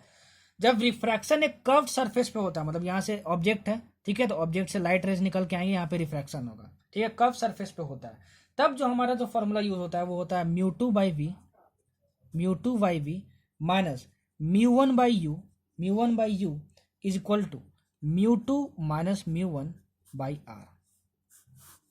बहुत इंपॉर्टेंट फॉर्मूला, सब कुछ समझा रहा हूँ क्या क्या है, ठीक है ना। अच्छा, इसमें अब देखो म्यू2 क्या है, म्यू1 क्या है, वी क्या है, यू क्या है, ठीक है। सारे डिस्टेंसेज जो है यहाँ से मेजर करेंगे, इस पॉइंट से मेजर करेंगे। तो यू क्या होता है, ऑब्जेक्ट डिस्टेंस होता है, ऑब्जेक्ट कितना दूरी पे रखा हुआ है इस पॉइंट से, ऑब्जेक्ट डिस्टेंस, ठीक है। वी क्या होता है, इमेज डिस्टेंस होता है, वी क्या होता है, इमेज डिस्टेंस होता है, ठीक है। अच्छा, म्यू2 और म्यू1 क्या है, म्यू1 है रेयरर मीडियम का रिफ्रैक्टिव इंडेक्स, रेयरर मीडियम का रिफ्रैक्टिव इंडेक्स। म्यू2 क्या है, ये मान लो डेंसर मीडियम है, ठीक है, डेंसर मीडियम का रिफ्रैक्टिव इंडेक्स, डेंसर मीडियम का रिफ्रैक्टिव इंडेक्स, ठीक है ना, डेंसर मीडियम का रिफ्रैक्टिव इंडेक्स, ये हमको समझ में आया। Mu two by V minus mu one by mu is equal to mu two minus mu one into R. अगर मान लो देखो यहाँ तो ऑब्जेक्ट रखा हुआ है रेयर मीडियम में, अगर मान लो ऑब्जेक्ट को अगर हम रख दे डेंसर मीडियम में, ठीक है, कहाँ रख दे, डेंसर मीडियम में, देखो ऐसे डेंसर मीडियम में रख दे। अब हम इसको क्या अंदर वाला मीडियम क्या मान के चले, डेंसर मीडियम, यहाँ पे हम रख दे, तो अब रेज यहाँ से निकलेंगी और रेयर मीडियम में जाएंगे, क्या करेंगे, रेयर मीडियम में जाएंगे, ठीक है ना। तो जब ऑब्जेक्ट डेंसर मीडियम में हो और डेंसर मीडियम से रेयर मीडियम में ट्रैवल कर रहा हो, ट्रैवल कर रहा हो रेज, ठीक है, तब जो होगा हम लोग म्यू2 और म्यू1 इस फॉर्मूले में रिप्लेस कर देंगे। मतलब कि म्यू2 को यहाँ पे म्यू1 लिख देंगे, म्यू1 बाई वी माइनस यहाँ पे क्या लिख देंगे, म्यू2 बाई वी, ठीक है, is equal to mu one minus mu two into R, mu one minus mu two into R, क्या लिख देंगे यहाँ पे, mu one by V minus mu one by V minus mu two by U, हाँ ठीक है, म्यू1 बाई वी, ठीक है, minus mu two by U is equal to mu one minus mu two into R, ठीक है। ये आपको बहुत लेस यूज होगा, ये कब यूज करेंगे, जब जो ऑब्जेक्ट है वो डेंसर मीडियम में रखा हो, ऑब्जेक्ट जो है वो डेंसर मीडियम में रखा हो, ठीक है ना। और ये फॉर्मूला कब यूज करेंगे हम लोग, जो ऑब्जेक्ट जो है वो कहाँ रखा हो, ऑब्जेक्ट जो है कहाँ रखा हो, वो रेयर मीडियम में रखा हो, ठीक है ना, रेयर मीडियम में रखा हो।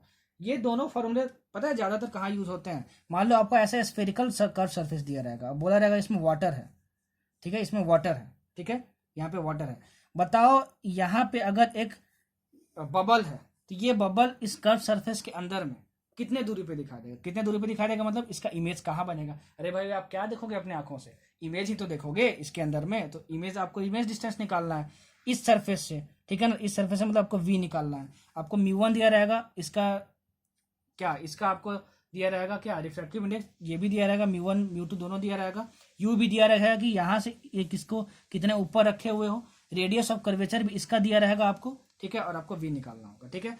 याद रखना कि अगर कोई भी प्लेन सरफेस है, ऐसा भी कोई प्लेन सरफेस है, तो इसका जो रिफ्रैक्टिव इंडेक्स होता है, सॉरी रिफ्रैक्टिव इंडेक्स बोल रहा हूँ, रेडियस ऑफ कर्वेचर होता है इन्फिनिटी होता है, कितना होता है, इन्फिनिटी होता है, क्या होता है, इन्फिनिटी होता है। अगर कोई भी प्लेन सरफेस है तो उसका जो आपका आर होगा that is radius of curvature, वो क्या होगा, इन्फिनिटी होगा। सब कुछ बहुत अच्छे तरीके से एक्सप्लेन कर रहा हूँ, बस फॉर्मूला नहीं लिख रहा हूँ, ठीक है। इसलिए रे ऑप्टिक्स अगर आपको नहीं बनता है तो जो जो मैं हिंदी लैंग्वेज पूरा बोल रहा हूँ ना उसी तरीके से नोट कर देना। ये नहीं कि हाँ ये लिख दिया ये लिख दिया, ऐसा कुछ नहीं, और इसमें जो बस लिख दिया उसको नोट्स बना लेना, नहीं। अगर आपको रे ऑप्टिक्स नहीं आता है तो जैसे जैसे जो जो मैं बोल दिया हूँ ना सब लिख लेना, अगर रे ऑप्टिक्स से क्वेश्चन बनाने हैं तो, ठीक है। नहीं बनाने हैं तो भाई आपकी मर्जी, ठीक है। तो ये हमारा समझ में आया। अच्छा, तो अगर रिफ्रैक्शन हो रहा है तो रिफ्रैक्शन की वजह से हमारा इमेज भी बनेगा, और अगर हमारा इमेज बन रहा है तो उसका कुछ मैग्निफिकेशन होगा। तो इस केस में refraction at a curve surface के केस में जो हमारा मैग्निफिकेशन होता है, उसका मैग्निफिकेशन का फॉर्मूला जो होता है हमारे पास वो होता है m is equal to height of image by height of object is equal to μ1 by μ2 into V by U, μ1 by μ2 into V by U. सब कुछ फॉर्मूले के साथ रखना, सॉरी सब कुछ साइन कन्वेंशन के साथ रखना, मतलब μ1 और μ2 तो हमेशा पॉजिटिव होगा रिफ्रैक्टिव इंडेक्स, वी और यू आपका साइन कन्वेंशन के साथ रखना। ये फॉर्मूला बहुत ही कम यूज होगा, चाहो तो आप छोड़ सकते हो, इसको याद रखना। कैसे कैसे क्या अप्लाई करना सब कुछ बता दिया, सब कुछ अपने लैंग्वेज में लिख लेना, ठीक है। चलो अब बढ़ते हैं आगे, पढ़ते हैं अब लेंस। देखो लेंस दो टाइप के होते हैं बेसिकली, एक होता है कन्वेक्स लेंस और एक होता है कनकेव लेंस। एक होता है कन्वेक्स लेंस और एक होता है कनकेव लेंस, ठीक है।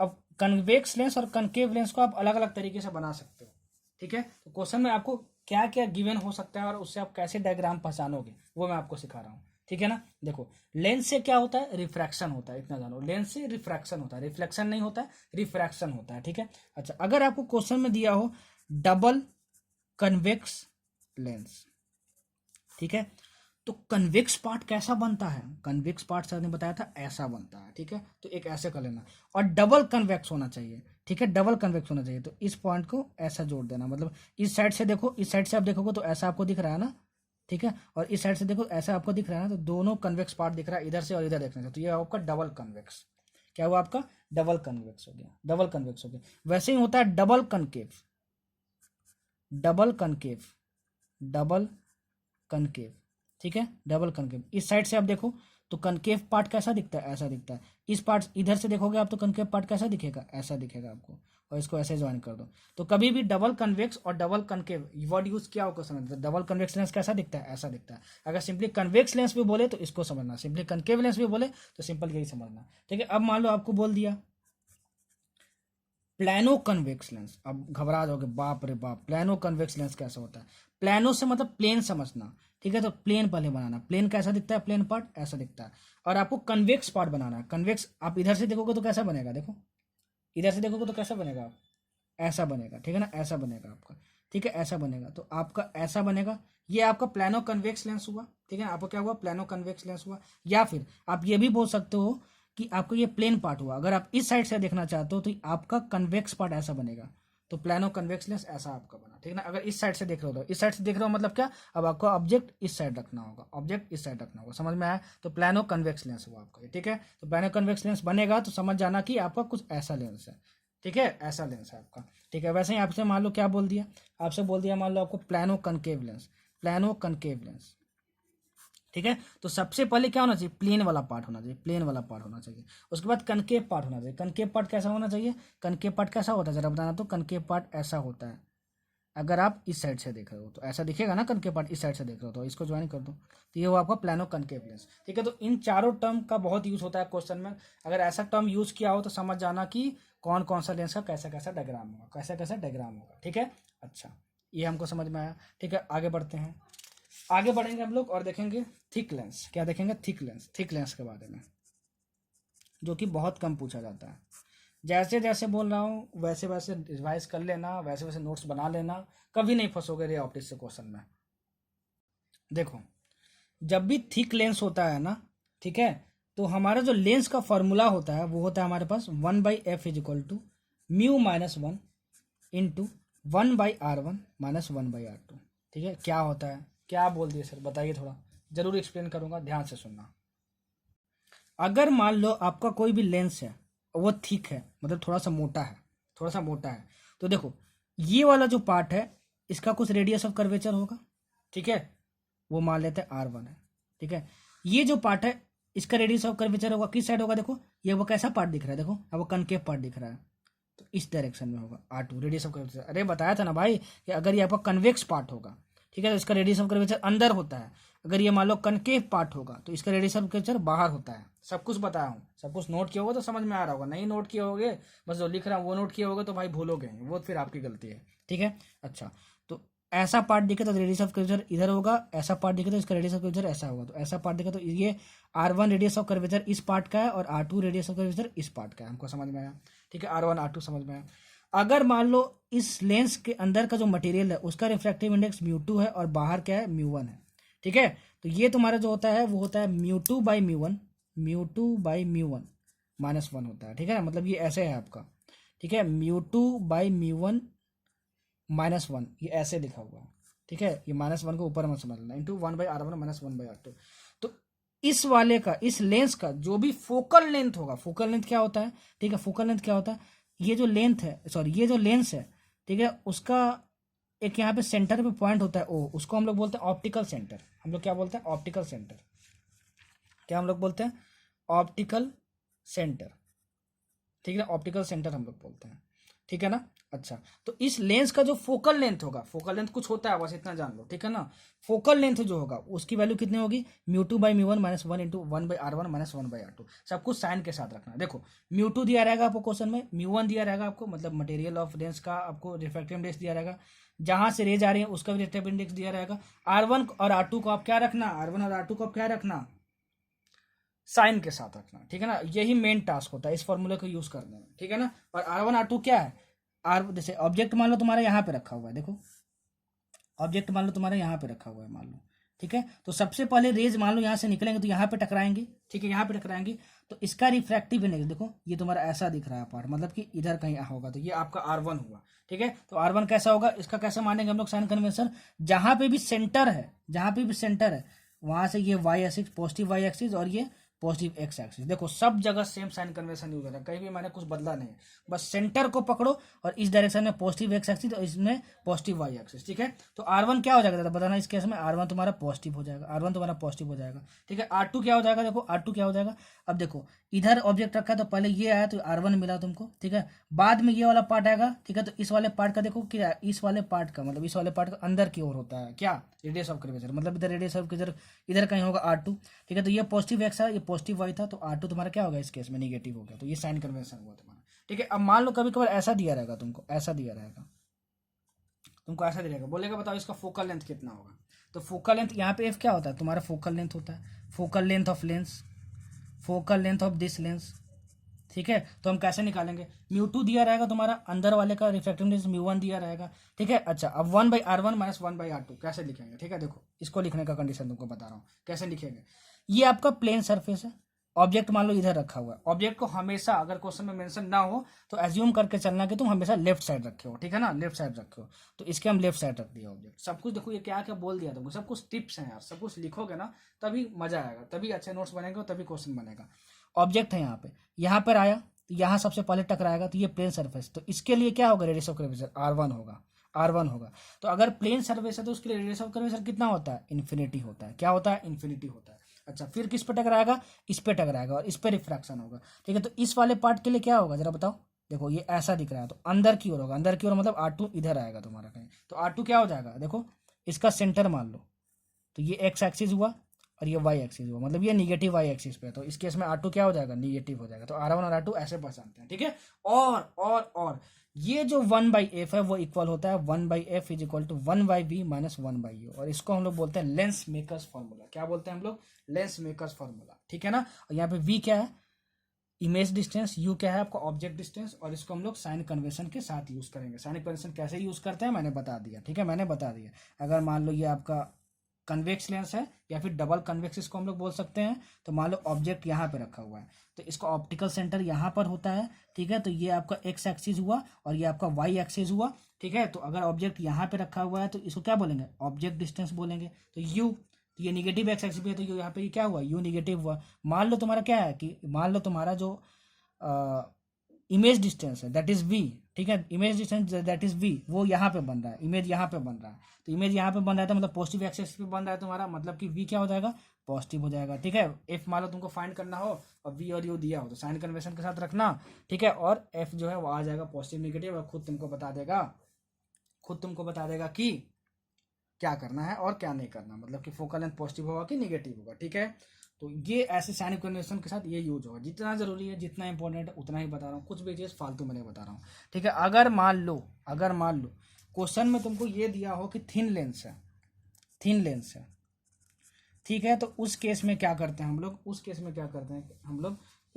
हम लोग थिन लेंस में एक ही रेडियस ऑफ कर्वेचर लेते हैं, ठीक है, एक ही रेडियस ऑफ कर्वेचर लेते हैं। अगर थोड़ा सा सिंप्लीफाई कर दूं समझाने के लिए तो मैं ये आपसे बोलूंगा कि अगर मान लो आपके पास क्वेश्चन में दिया है कि थिन लेंस है और उसमें सिर्फ ये लिखा हुआ है कि मान लो इसका फोकल लेंथ कितना है, फोकल लेंथ मान लो 5 सेंटीमीटर है। ठीक है।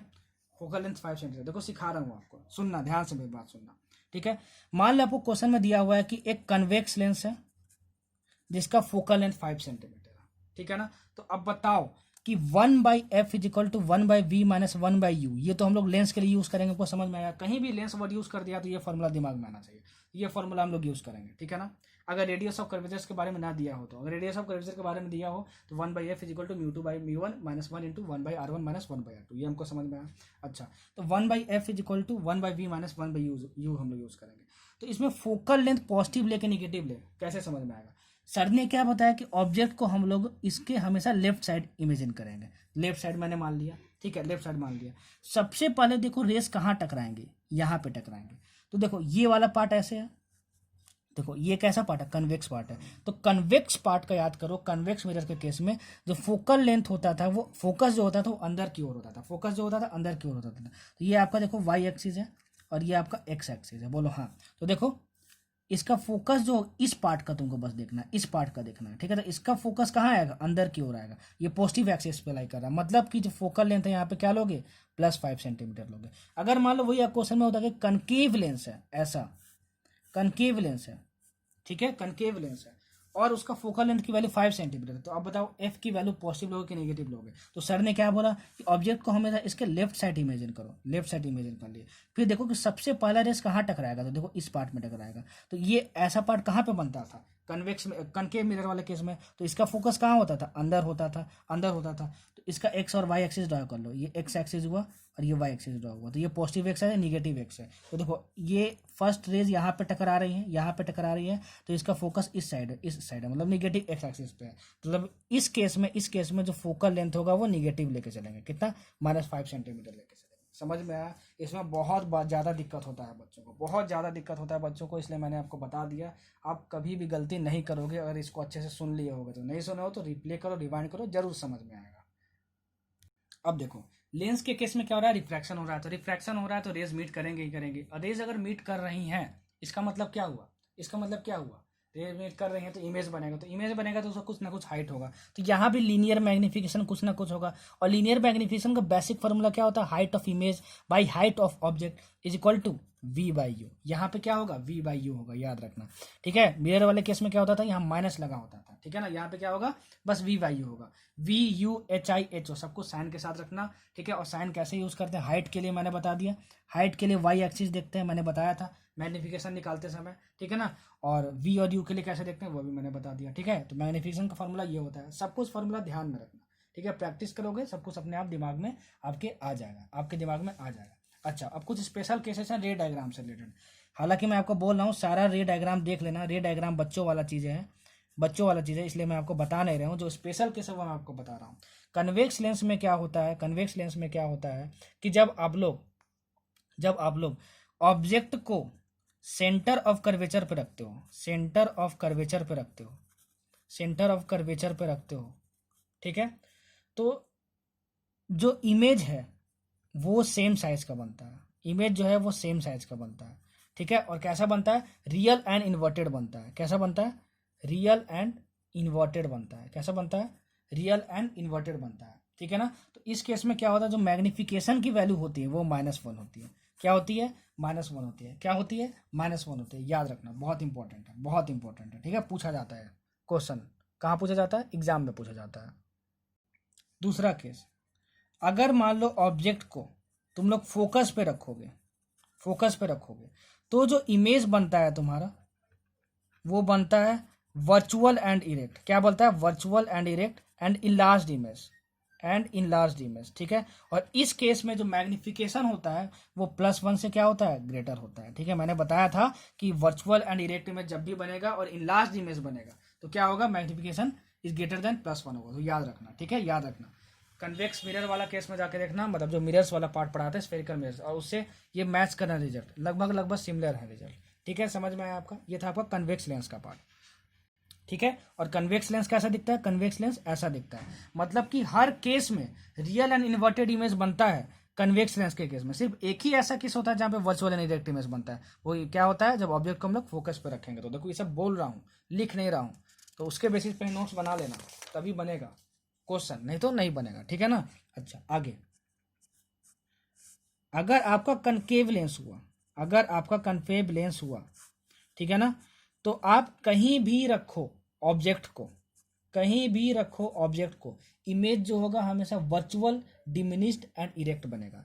वर्चुअल, इरेक्ट एंड डिमिनिश्ड बनेगा, मतलब कि कहीं भी अगर तुम रख दो डिमिनिश्ड, हाँ डिमिनिश्ड, कहीं भी अगर तुम रख दो किसको? ऑब्जेक्ट को, कहीं भी, यहाँ रखो, कहीं भी रख दो, इसमें कैसा इमेज हमेशा बनेगा? वर्चुअल बनेगा और इरेक्ट बनेगा, और साथ ही साथ छोटा बनेगा। क्या बनेगा? छोटा बनेगा, ठीक है ना। और इस केस में, कनकेव लेंस के केस में, हमेशा जो एम है वो क्या होगा? पॉजिटिव होगा। एम मतलब क्या? Linear magnification. सारी चीजें याद रखना है। लीनियर मैग्निफिकेशन क्या होगा?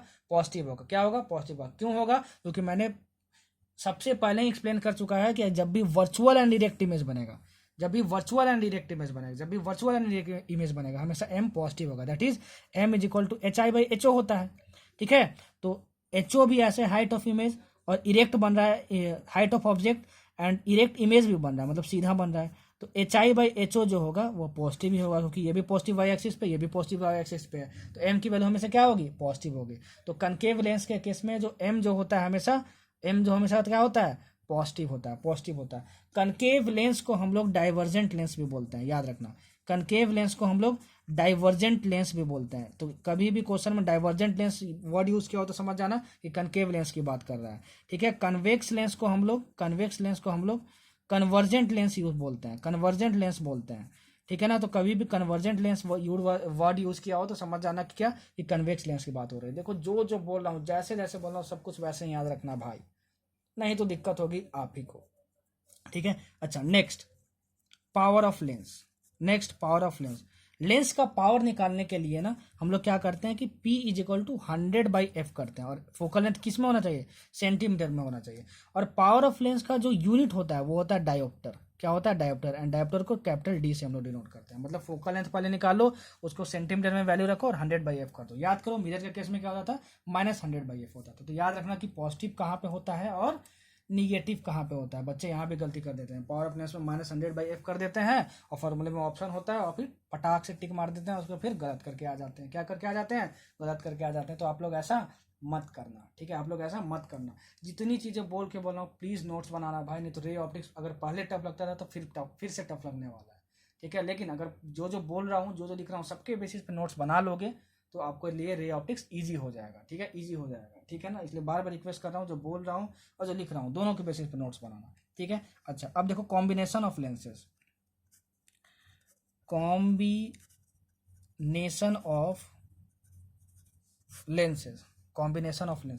मान लो 2 थिन लेंसेज हैं, थिन लेंसेज मतलब पतला, उनको तुम कांटेक्ट में रख दिए, ऐसे रख दिए। मान लो हम कन्वेक्स लेंस ले रहे हैं इस केस में, इसका फोकल लेंथ f1 है, इसका फोकल लेंथ f2 है, ठीक है। तो बताओ इस कॉम्बिनेशन का जो पावर होगा वो कितना होगा? तो हम बोलेंगे कितना होगा, इसके कॉम्बिनेशन का पावर कितना होगा? 1/F is equal to 1/F1 plus 1/F2, ठीक है। और जो पावर होता है वो क्या होता है? पावर जो होता है वो क्या होता है? 1/F होता है, अगर मीटर में हो तो, ठीक है ना। 100/F यहाँ पे सेंटीमीटर में होता है वो, नहीं तो इसको 1/F इंटू मीटर भी ले सकते हैं। मान लो फोकल लेंथ मीटर में आ रहा है तो पावर कैसे निकालेंगे? 1/F कर देंगे हमारा। समझ में आया? अच्छा, तो इस केस में क्या करेंगे कि F1 और F2 को हम लोग साइन के साथ रखेंगे, साइन के साथ रखेंगे। ठीक है, देखो इसका एक एग्जांपल लेकर आपको समझाता हूँ। देखो अगर मीटर में फोकल लेंथ की बात करें तो पावर इजिकल टू 1/f होता है, पावर इजिकल टू 1/f होता है। तो ये पावर कहलाएगा किसका, कॉम्बिनेशन का, ये कॉम्बिनेशन का है पावर, ठीक है ना, इजिकल टू ये फर्स्ट लेंस का पावर 1/f1 और प्लस सेकंड लेंस का, ठीक है ना। तो मान लो फर्स्ट लेंस का पावर दिया हो, सेकंड लेंस का दिया हो, दोनों को ऐड कर दोगे तो आपको कॉम्बिनेशन का पावर मिल जाएगा, ठीक है ना। कॉम्बिनेशन का पावर मतलब इन दोनों का कॉम्बिनेशन का पावर मिल जाएगा, दोनों को मिलाने के बाद क्या नेट पावर आ रहा है आपका, ठीक है। अच्छा अब मान लो एक लेंस ऐसे लगा हुआ है और एक लेंस ऐसे लगा हुआ है, ठीक है। तो इसका नेट फोकल लेंथ कैसे निकालेंगे जरा बताना, तो इसका नेट फोकल लेंथ कैसे निकालेंगे। तो f1 और f2 को साइन के साथ रखना है, तो ये तो फॉर्मूला लगा देंगे, लेकिन f1 और f2 क्या होगा तुम्हारा, देखो। तो अगर तुम्हारा हमेशा ऑब्जेक्ट को हम लोग इस साइड जूम करेंगे, इस साइड जूम करेंगे, तो सबसे पहले रेस कहाँ टकराएंगे, इस वाले लेंस के लिए यहाँ पे टकराएगी। तो यहाँ पे टकराएगी तो ये देखो आपका कन्वेक्स पार्ट है, तो इसका फोकल लेंथ इधर होगा कहीं पे, मतलब पॉजिटिव होगा, ठीक है, पॉजिटिव एक्स एक्सिस पे होगा, ठीक है। तो इसका f1 क्या रखेंगे, पॉजिटिव रखेंगे, ठीक है। उसके बाद फिर किस पे टकराएगी, इस पे टकराएगी। तो इस पे टकराएगी तो देखो ये वाला पार्ट, ये देखो कनकेव पार्ट है, कनकेव पार्ट का फोकल लेंथ इस साइड होगा, मतलब f2 क्या होगा, निगेटिव हो जाएगा, f2 क्या हो जाएगा, निगेटिव हो जाएगा। तो f2 यहाँ पे क्या रखेंगे, निगेटिव करेंगे। अगर मान लो दोनों कन्वेक्स ही होता तो देखो इसके लिए क्या करेंगे, यहाँ पे ऑब्जेक्ट है मान लो, तो टकराएगी इस पे रेस, सबसे पहली रेस, तो ये आपका कन्वेक्स पार्ट है तो इसका फोकल लेंथ इधर ही होगा। इसके लिए भी ये कन्वेक्स पार्ट है तो इसका फोकल लेंथ इधर ही होगा, तो इसके लिए f1 f2 क्या हो जाएगा, पॉजिटिव हो जाएगा। तो इसको साइन के साथ रखना, ठीक है, साइन के साथ रखना। f1 f2 रख दोगे तो आपको नेट फोकल लेंथ मिल जाएगा, नेट फोकल लेंथ मिल जाएगा तो नेट पावर के लिए 1/f कर देना, अगर मीटर में बात हो रही हो तो, ठीक है ना, मीटर में बात हो रही हो तो f1 f2 को साइन के साथ रखना। बहुत बच्चे साइन के साथ नहीं रखते हैं, भूल जाते हैं, आंसर फिर गलत करके आ जाते हैं, उनको फिर लगता है फिर कि सर कैसे गलत हो गया। तो साइन कन्वेंशन आपने यूज़ नहीं किया इसलिए गलत कर दिया। तो साइन कन्वेंशन का प्रॉपर यूज़ रखना, प्रॉपर यूज़ रखना, ठीक है ना, मतलब कि कैसे यूज़ करना है कैसे नहीं करना है। अगर मान लो वही जो दोनों लेंस हैं, वही जो दोनों लेंस हैं थोड़े दूरी दूरी पर रख दिए, f1 एंड f2, और दोनों के बीच का जो डिस्टेंस है वो d है, ठीक है। अब मैं चाहता हूँ कि इन दोनों के कॉम्बिनेशन से एक लेंस मैं बनाऊँ, ठीक है, और उस लेंस का पावर मैं p रखूँ, तो उस p की वैल्यू कितनी होगी, ठीक है, उस p की वैल्यू कितनी होगी। तो उसके लिए क्या करेंगे, 1/f is equal to 1/f1 plus 1/f2 minus d/f1f2, ये मैं रख दूंगा, ठीक है, माइनस d/f1f2। तो जो तुम्हारा एक लेंस मिलेगा, सिंपल लेंस, ठीक है ना, इन दोनों के कॉम्बिनेशन की वजह से उसका फोकल लेंथ कितना होगा, f होगा, ठीक है। और पावर निकालने के लिए क्या करेंगे, power is equal to 1/f अगर फोकल लेंथ मीटर में आएगा तो, और 1/f1 1/f2 इसका फोकल लेंथ f1, इसका फोकल लेंथ f2, ठीक है। d इन दोनों के बीच का डिस्टेंस, ठीक है, वो तो हमेशा पॉजिटिव होगा। f1 f2 को साइन के साथ रखना और निकाल लेना। इस पर क्वेश्चन आया हुआ है इसलिए बता रहा हूँ। क्या बच्चे गलती करेंगे, बच्चे करेंगे साइन कन्वेंशन को यूज करने में, ठीक है, या फिर साइन कन्वेंशन कैसे, कौन सा पॉजिटिव होगा कौन सा नेगेटिव होगा उसको यूज करने में। तो वो कैसे पहचानेंगे मैंने बता दिया, ऑब्जेक्ट की साइड रखेंगे, इस पार्ट को पहचानेंगे और फोकस पॉजिटिव होगा कि नेगेटिव होगा वो हमको समझ में आ जाएगा, ठीक है। नहीं समझ में आया तो दोबारा रिवाइंड करो, दोबारा रिप्ले करो, शुरू से पूरा देखो, हर एक चीज़ जो बोल रहा हूँ जो लिख रहा हूँ सबके बेसिस पर नोट्स बनाना, तभी मजा आएगा, नहीं तो फिर गलती करके आओगे, ठीक है, गलती करके आओगे, ठीक है। तो मैं बहुत बारीकी से समझा रहा हूँ, कभी भी साइन कन्वेंशन में दिक्कत नहीं होगा। आप देख रहे होगे मैं साइन कन्वेंशन सिर्फ एक ही यूज़ किया हूँ, पॉजिटिव एक्स पॉजिटिव वाई, और फोकल लेंथ कैसे पॉजिटिव होगा कैसे निगेटिव होगा उसका भी पहचानने का ट्रिक बताया हूँ आपको, ठीक है, उससे आपको कभी भी गलती नहीं होगी। अच्छा एक इंपॉर्टेंट रिजल्ट, मान लो तो तुम्हारा कन्वेक्स लेंस है, ठीक है, वो एक मटेरियल से नहीं बना है, बहुत सारे मटेरियल से बना है। इसका रिफ्रैक्टिव इंडेक्स μ1 है, इसका रिफ्रैक्टिव इंडेक्स μ2 है, इसका रिफ्रैक्टिव इंडेक्स μ3 है, इसका रिफ्रैक्टिव इंडेक्स μ4 है, इसका रिफ्रैक्टिव इंडेक्स μ4 है, μ5 है, मतलब 5 मटेरियल से मिलकर बना है। कैसे मिलकर बना है, 5 मटेरियल से मिलकर बना हुआ है। क्या क्या बना हुआ है, तुम्हारा लेंस बना हुआ है। तो बताओ कि अगर एक ऑब्जेक्ट को यहाँ पे रखेंगे तो उसकी कितनी सारी इमेजेस बनेंगी। तो याद रखना कि नंबर ऑफ इमेजेस कितनी होंगी, जितना different number of refractive index, different number of refractive index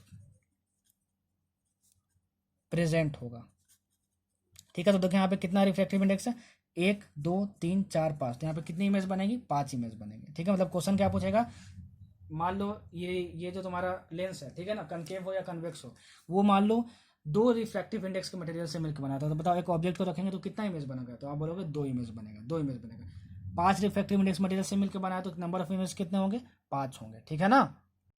दूसरी चीज, अगर मान लो इसी लेंस को आप हाफ कवर कर दिए, क्या कर दिए, हाफ कवर कर दिए, और यहाँ पे ऑब्जेक्ट रखे, तो बताओ इमेज पे क्या फर्क पड़ेगा। तो देखो इमेज अगर इसको मान लो हाफ कवर कर दिए, ठीक है ना, इस लेंस को, तो इमेज अभी भी फुल बनेगी। क्या बनेगी? फुल बनेगी, मतलब कंप्लीट इमेज बनेगी। लेकिन जो इमेज है उसकी जो इंटेंसिटी है, वो रिड्यूस हो जाएगी। जो इंटेंसिटी है वो रिड्यूस हो जाएगी। याद रखना, इंटेंसिटी क्या हो जाएगी? रिड्यूस हो जाएगी। सब इंपॉर्टेंट पॉइंट है, छोटे छोटे पॉइंट है, इसलिए आपको बता दिया, पूछे जाते हैं एग्जाम में, ठीक है। अब देखो आगे, that is dispersion of light. Dispersion of light, देखो डिस्पर्जन ऑफ लाइट क्या होता है। अगर एक वाइट लाइट अपने कंस्टिट्यूएंट कलर्स में बट जाए, ठीक है, व्हाइट लाइट 7 कलर का होता है, 7 कलर से मिलकर बना होता है, विबग्योर, आप जानते हो विबग्योर, ठीक है, violet, indigo, blue, green, yellow, orange and red से 7 कलर में बढ़ जाए तो इसको हम लोग बोलते हैं डिस्पर्जन ऑफ लाइट। इतना तो आप जानते होगे। The phenomenon of splitting of white light into its 7 colours is called as dispersion of light. तो डिस्पर्जन ऑफ लाइट करवाने के लिए हम लोग प्रिज्म यूज करते हैं, ठीक है। क्या यूज करते हैं? प्रिज्म यूज करते हैं। और प्रिज्म कुछ ऐसा दिखता है, ठीक है, ऐसा कुछ दिखता है प्रिज्म। अगर मान लो कोई भी रे यहाँ पे आके टकराई, ठीक है, यहाँ पे टकराई, तो इस पर नॉर्मल क्या होगा? ऐसा होगा, ऐसा होगा। इस प्रिज्म का जो रिफ्रैक्टिव इंडेक्स है वो म्यू मान लो। क्या मान लो? म्यू मान लो, ठीक है। तो इसके अंदर रे जाएगी ऐसे करके, ठीक है ना। उसके बाद फिर यहाँ पे नॉर्मल ड्रॉ करो आप, यहाँ पे नॉर्मल ड्रॉ करो आप, और ये ऐसे निकल जाएगी, ऐसे निकल जाएगी। इसको हम लोग बोलते हैं इंसिडेंट रे, और इसको हम लोग बोलते हैं इमर्जेंट रे, जो बाहर निकल रही है, ठीक है, इमर्जेंट रे बोलते हैं, ठीक है। इसको हम लोग बोलते हैं I1 एंगल, ठीक है, इसको I1 एंगल नाम देते हैं, इसको R1 नाम देते हैं, ठीक है, इसको R2 नाम देते हैं, ठीक है, और इसको I2 नाम देते हैं। क्या नाम देते हैं? इसको I2 नाम देते हैं, ठीक है। कभी भी प्रिज्म का क्वेश्चन आया एग्जाम में तो सबसे पहले ये डायग्राम बना लेना, सबसे पहले ये डायग्राम बना लेना, ठीक है, बहुत इंपॉर्टेंट है। ये डायग्राम नहीं बनाते हो तभी से आपसे प्रिज्म का क्वेश्चन नहीं बनता। तो कभी भी प्रिज्म का क्वेश्चन आएगा तो सबसे पहले ये डायग्राम बना लेना, और I1 I2 R1 R2 सब कुछ दिखा लेना इसमें, ठीक है ना। और ये जो एंगल है वो बोलते हैं इसको हम लोग angle of prism, angle of prism, इसको हम लोग ए से डिनोट किया करते हैं, ठीक है। तो जो एंगल ऑफ प्रिज्म होता है ना वो R1 प्लस R2 के इक्वल होता है, R1 प्लस R2 के इक्वल होता है। तो याद रखना R1 प्लस R2, ठीक है, ये इंपॉर्टेंट रिलेशन है, ठीक है। और जो भी डेविएशन होगा डेल्टा, वो होगा तुम्हारे पास I1 प्लस I2 माइनस ए। कितना होगा? I1 प्लस I2 माइनस ए, ठीक है। डेविएशन कहाँ पे आया? देखो डेविएशन कैसे आया, देखो मैं बता रहा हूँ। अगर इंसिडेंट रे इस प्रिज्म से नहीं गुजरती तो वो सीधे निकल जाती ऐसे करके, ठीक है ना, ऐसे करके निकल जाती। अच्छा, अब ये देखो निकली कैसे? ऐसे, इमर्जेंट रे, तो इसको ऐसे मिला दो, तो ये जो एंगल होता है ना वो कहलाता है एंगल ऑफ डेविएशन। और इस डेल की वैल्यू कितनी होती है? I1 प्लस I2 माइनस ए। तो कभी कभी ये डायरेक्ट पूछ देता है आपसे, दे देगा I1, ठीक है, I1 मतलब एंगल ऑफ इंसिडेंस, और I2 आपको दे देगा, ये क्या है आपका? एंगल ऑफ इमरजेंस दे देगा आपका, ठीक है, एंगल ऑफ इमरजेंस दे देगा आपका, ठीक है। और आपसे बोल देगा कि एंगल ऑफ प्रिज्म इतना है, तो बताओ कि डेविएशन कितना होगा, तो ये होगा। ये सारे फॉर्मूले दिमाग में होने चाहिए, सारे फॉर्मूले, किसी ना किसी फॉर्मूले का यूज करते आपसे क्वेश्चन बन ही जाएगा एग्जाम में, ठीक है ना। अगर मान लो क्वेश्चन में ये मेंशन हुआ कि जो प्रिज्म है वो बहुत ही थिन है, तब इस डेल की जो वैल्यू है ना वो हो जाती है म्यू माइनस 1 इंटू ए। कितनी हो जाती है? म्यू माइनस 1 इंटू ए। बहुत ज़्यादा इंपॉर्टेंट, ठीक है। अगर क्वेश्चन में मेंशन हो कि प्रिज्म थिन है तो बताओ नेट डेविएशन कितना होगा mu minus 1 into A. A is angle of prism and mu is what? Mu is refractive index of prism, refractive index of material of prism. याद रखना, जो जैसे जैसे बोलना वैसे याद रखना। ये डायग्राम याद होना चाहिए, बनाने आना चाहिए। I1 R1 R2 R2, angle of emergence क्या होता है, एंगल ऑफ प्रिज्म क्या होता है, ये दोनों रिलेशन बहुत ज़्यादा इंपॉर्टेंट है, बहुत ज़्यादा इंपॉर्टेंट, ठीक है, बहुत ज़्यादा इंपॉर्टेंट। अच्छा, अब देखो मिनिमम डेविएशन का केस। हम चाहते हैं कि ये जो डेविएशन हो रहा है, एंगल ऑफ डेविएशन, वो मिनिमम हो, ठीक है, ये मिनिमम हो, ठीक है। Condition for minimum deviation. तो कभी भी जब क्वेश्चन में मेंशन कर दिया हो ना कि एक प्रिज्म है जिसमें कि मिनिमम डेविएशन हो रहा है, जिसमें कि मिनिमम डेविएशन हो रहा है, जिसमें कि मिनिमम डेविएशन हो रहा है, जिसमें कि मिनिमम डेविएशन हो रहा है, तो समझ जाना कि जो I1 है और I2 है वो इक्वल हो जाएगा, जो R1 है जो R2 है वो भी इक्वल हो जाएगा, ठीक है। R1 जो R2 है वो भी इक्वल हो जाएगा, ठीक है ना। एंड जो रिफ्रैक्टिव इंडेक्स ऑफ प्रिज्म होगा उसका फॉर्मूला होगा mu is equal to sine A plus sigma M, sine A plus sigma M by 2 by sine A by two. याद रखना कि ए प्लस सिग्मा एम के नीचे 2 है, पूरे साइन के नीचे 2 नहीं है, तो कितना होगा mu is equal to sine A plus sigma M by two into by sine A by two. A क्या है, एंगल ऑफ प्रिज्म है, ठीक है ना। सिग्मा एम क्या है, सिग्मा एम है एंगल ऑफ मिनिमम डेविएशन, तो यहाँ से निकाल लो। देखो ये सिग्मा का फॉर्मूला होता है, सिग्मा बोल रहा हूँ, डेल्टा बोल लो, कुछ भी बोल लो, delta is equal to I one plus I two minus A. जब मिनिमम डिविएशन होगा तो I one is equal to I two हो जाएगा, मतलब कि ये इज इक्वल टू क्या हो जाएगा, आई वन आई टू, तो इसको आई मान लेते हैं तो 2i माइनस ए हो जाएगा तुम्हारे पास। और इस केस में इसको हम लोग बोलेंगे डेल्टा एम, मतलब मिनिमम डेविएशन एंगल का, ठीक है, 2i माइनस ए, ठीक है। तो याद रखना कि मिनिमम डेविएशन जब भी होगा तो r1 is equal to r2 हो जाएगा, i1 is equal to i2 हो जाएगा, ठीक है ना। तो r1 is equal to r2 हो जाएगा, तो इस केस में देखो r की वैल्यू कितनी आ जाएगी, a बाई टू आ जाएगी, मतलब कि यहाँ से ये r1 r2 इक्वल हो जाएगा। और जब r1 r2 इक्वल होगा तो याद रखना कि जो अंदर वाली जो रे है, अंदर वाली जो रे है, ये अंदर वाली, ठीक है, कैसे बताओ, यहीं पे बताता हूँ, ठीक है। ये वाली रे, ये आया, ये वाली जो रे है, ये वाली जो रे है वो क्या हो जाती है, इसके पैरेलल हो जाती है, बीसी के, मतलब ये जो ए बी वाली रे है वो किसके पैरेलल हो जाती है, बीसी के पैरेलल हो जाती है, बीसी के पैरेलल हो जाती है।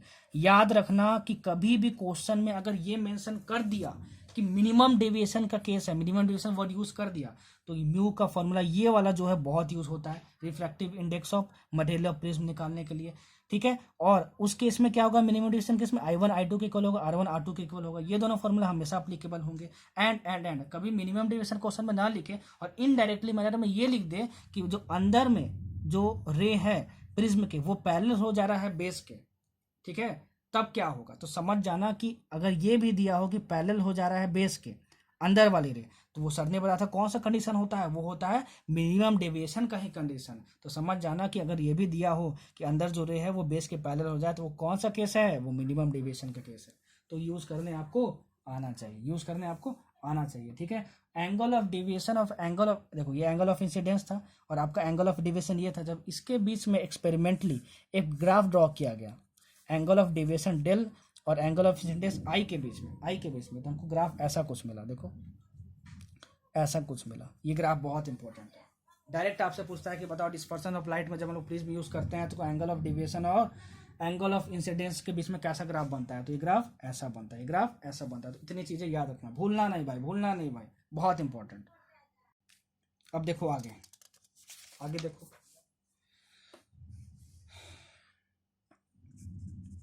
कंडीशन फॉर ग्रेजिंग, इसका मतलब क्या हुआ, देखो हम चाहते हैं कि ये जो हमारा प्रिज्म है, ठीक है, ये एंगल ऑफ प्रिज्म है, यहां से किस एंगल पे हम इंसिडेंट करवाए रे पे ताकि ये अंदर जाए, ठीक है, और यहां से इसको घसीटते हुए निकल जाए, ऐसे निकल जाए, इसको हम लोग बोलते हैं ग्रेजिंग कंडीशन, घसीटते हुए निकल जाए, ना अंदर आए ना ऐसे जाए, ठीक है ना, इसको हम लोग बोलते हैं क्या, ग्रेजिंग कंडीशन। तो वो कितना एंगल ऑफ इंसिडेंस होना चाहिए, आई, ठीक है, आई। तो उस आई की जो वैल्यू होती है वो होती है हमारे पास sine inverse under root mu square minus 1 into sine A minus cos A, ठीक है। आपका ये क्या है जरा बताना, तो आपका ए क्या है, ए है एंगल ऑफ प्रिज्म, म्यू क्या है refractive index of material of prism, और आई क्या है मैंने बता दिया। तो ये कितना आया, I is equal to sine inverse bracket में under root mu square minus 1 into sine A minus cos A, ठीक है। याद रखना ये कब यूज करेंगे, जब हमको वो एंगल ऑफ इंसिडेंस चाहिए होगा ताकि जो इमर्जेंट रे, ये कौन सा रे होता था जो बाहर निकल रहा था, इमर्जेंट रे, वो इमर्जेंट रे इस वाले साइड को ग्रेस करते हुए निकल जाए, तो उस आई की वैल्यू कितनी होगी, इतनी होगी। इंपॉर्टेंट है, क्वेश्चन आता है यहाँ से, कितनी होगी, I is equal to sine inverse under root mu square minus 1 into sine A minus cos A, ठीक है, याद रखना बहुत इंपॉर्टेंट है। अच्छा, दूसरा कंडीशन क्या होता है, नो इमरजेंस कंडीशन, ठीक है। इस केस में क्या होता है, देखो नो इमरजेंस कंडीशन में क्या होता है, हम चाहते हैं कि ये जो रे ग्रेस करके निकल रही थी ना, ग्रेस करके, ठीक है, वो ग्रेस भी ना करे, ठीक है, ये रे यहाँ पे टकराए और पूरी रे वापस आ जाए, ठीक है ना। तो इसके लिए क्या कंडीशन होगी, ठीक है, और रिफ्रैक्टिव इंडेक्स ऑफ मीडियम क्या है, म्यू है, और ये क्या है, एंगल ऑफ प्रिज्म है, क्या है, एंगल ऑफ प्रिज्म है, ठीक है ना, ये क्या है, एंगल ऑफ प्रिज्म है। तो इसके लिए कंडीशन होता है कि mu should be greater than 1 by sine A by two, mu should be greater than sine A by two, mu should be greater than 1 by sine A by two, mu should be greater than 1 by sine A by two. ठीक है, ये angle of prism है। अगर mu should be greater than sine A by two, अगर ये condition follow हो रहा है, इसका मतलब कि जो रे यहाँ पे टकराएगी वो अंदर ही आ जाएगी प्रिज्म के, बाहर जाएगी नहीं। तो ये दोनों कंडीशन को याद रखना, पूछा जाता है। ठीक है ना, इसीलिए बता रहा हूँ, कुछ भी फालतू नहीं बता रहा। तो यहाँ यार आपका पूरा ऑप्टिक्स कंप्लीट होता है। न्यूमेरिकल पॉइंट ऑफ व्यू से रे ऑप्टिक्स जितना इंपॉर्टेंट है मैंने सब कुछ कवर कर दिया है। मैं आपसे फिर से बोल रहा हूँ कि ऑप्टिकल इंस्ट्रूमेंट पढ़ लेना, ठीक है, जहाँ माइक्रोस्कोप वगैरह आता है। ठीक है, एक टॉपिक और है हमारा एंगुलर डिस्पर्जन। ठीक है, angular dispersion in case of prism, आप मिलाना बुक से। ठीक है, बहुत ईजी है, एक पेज का है, बस अपने से पढ़ लेना, बहुत ईजी है, उसमें कुछ समझने लायक नहीं है, फॉर्मूला पढ़ के चलना, समझ में आ जाएगा। और स्कैटरिंग ऑफ लाइट है आपका, ठीक है, वो भी पूरा क्या है, थ्योरी है। ठीक है, तो वो भी आप पढ़ लेना। तो ये तीनों चीज़ जो है वो पूरा थ्योरी है, थोड़ा बहुत दिमाग आपका लगेगा ऑप्टिकल इंस्ट्रूमेंट्स में यहाँ पे। ठीक है ना, तो थोड़ा सा मेहनत करोगे तो हो जाएगा तुम्हारा एंगुलर डिस्पर्जन आप ऑफ प्रिज्म आपका बच गया है। ठीक है, तो एक पेज का है वो आप बुक खोलना, जो फॉर्मूले हैं बस उसको पढ़ के सजाना, दैट इज वहाँ से क्वेश्चन बन जाएगा आपसे। ठीक है ना, और स्कैटरिंग ऑफ लाइट का थ्योरी पढ़ लेना। आपका रे ऑप्टिक्स पूरा कंप्लीट हो गया। होप कि मैंने बहुत अच्छे से कवर किया होगा। शाम को एक सरप्राइज आने वाला है, विपिन सर आपको दे देंगे। ठीक है, होप कि वो आपको सबको सरप्राइज पसंद आएगा। मैं फिर से बोल रहा हूँ, जिसका रे ऑप्टिक्स वीक था, ठीक है ना, वो पूरा प्रीवियस ईयर बना लेना। ठीक है, और जितना भी मैं जो बोला हूँ, जो लिखा हूँ, दोनों के बेसिस पे नोट्स बना लेना, तभी जाके आपके रे ऑप्टिक्स बनेगा, नहीं तो नहीं बनेगा। होप कि मैंने बहुत अच्छे से कवर किया होगा, पूरा प्रीवियस ईयर क्वेश्चन बना लेना। शाम को मिलते हैं एक नए सरप्राइज के साथ। होप कि आपको सरप्राइज पसंद है, और प्लीज़ अपने पोटेंशियल पे बिलीव करो, हिम्मत मत हारना, हमेशा आगे बढ़ते रहो। ठीक है, सो ऑल द बेस्ट। ठीक है, और ये तीनों टॉपिक्स अपने से पढ़ लेना, बहुत इजी है। ठीक है ना, बहुत इजी है। प्रिज्म का एंगुलर डिस्पर्जन का टॉपिक छूट गया है, ठीक है ना, वो एक पेज का आप पढ़ लेना। ठीक है, ऑप्टिकल इंस्ट्रूमेंट का थ्योरी पढ़ लेना, माइक्रोस्कोप खासकर पढ़ के जाना, और स्कैटरिंग ऑफ लाइट में पूरा थ्योरी है। न्यूमेरिकल पॉइंट ऑफ व्यू से मैंने जो टफ टॉपिक था सब कुछ बता दिया, जितना बोला हूँ, जितना लिखा हूँ, दोनों के वजह से नोट्स बना लेना, प्रीवियस ईयर सॉल्व कर लेना। Ray optics will be very, मतलब रे ऑप्टिक्स जो है तुम्हारा बहुत ही अच्छे तरीके से कंप्लीट हो जाएगा। That will be completed in a very good way. ठीक है ना, और बहुत अच्छी तरह से आपकी प्रैक्टिस भी हो जाएगी। So all the best. अपने आप पे भरोसा रखो, अपने टीचर पे भरोसा रखो, खूब मेहनत करो, अपने आप को कभी भी अंडर एस्टिमेट मत करना। An expert in anything was once a beginner. So thank you so much for listening this lecture. मिलते हैं फिर अगले लेक्चर में। बाय बाय, सबको अपना ध्यान रखना, टेक केयर, स्टे सेफ।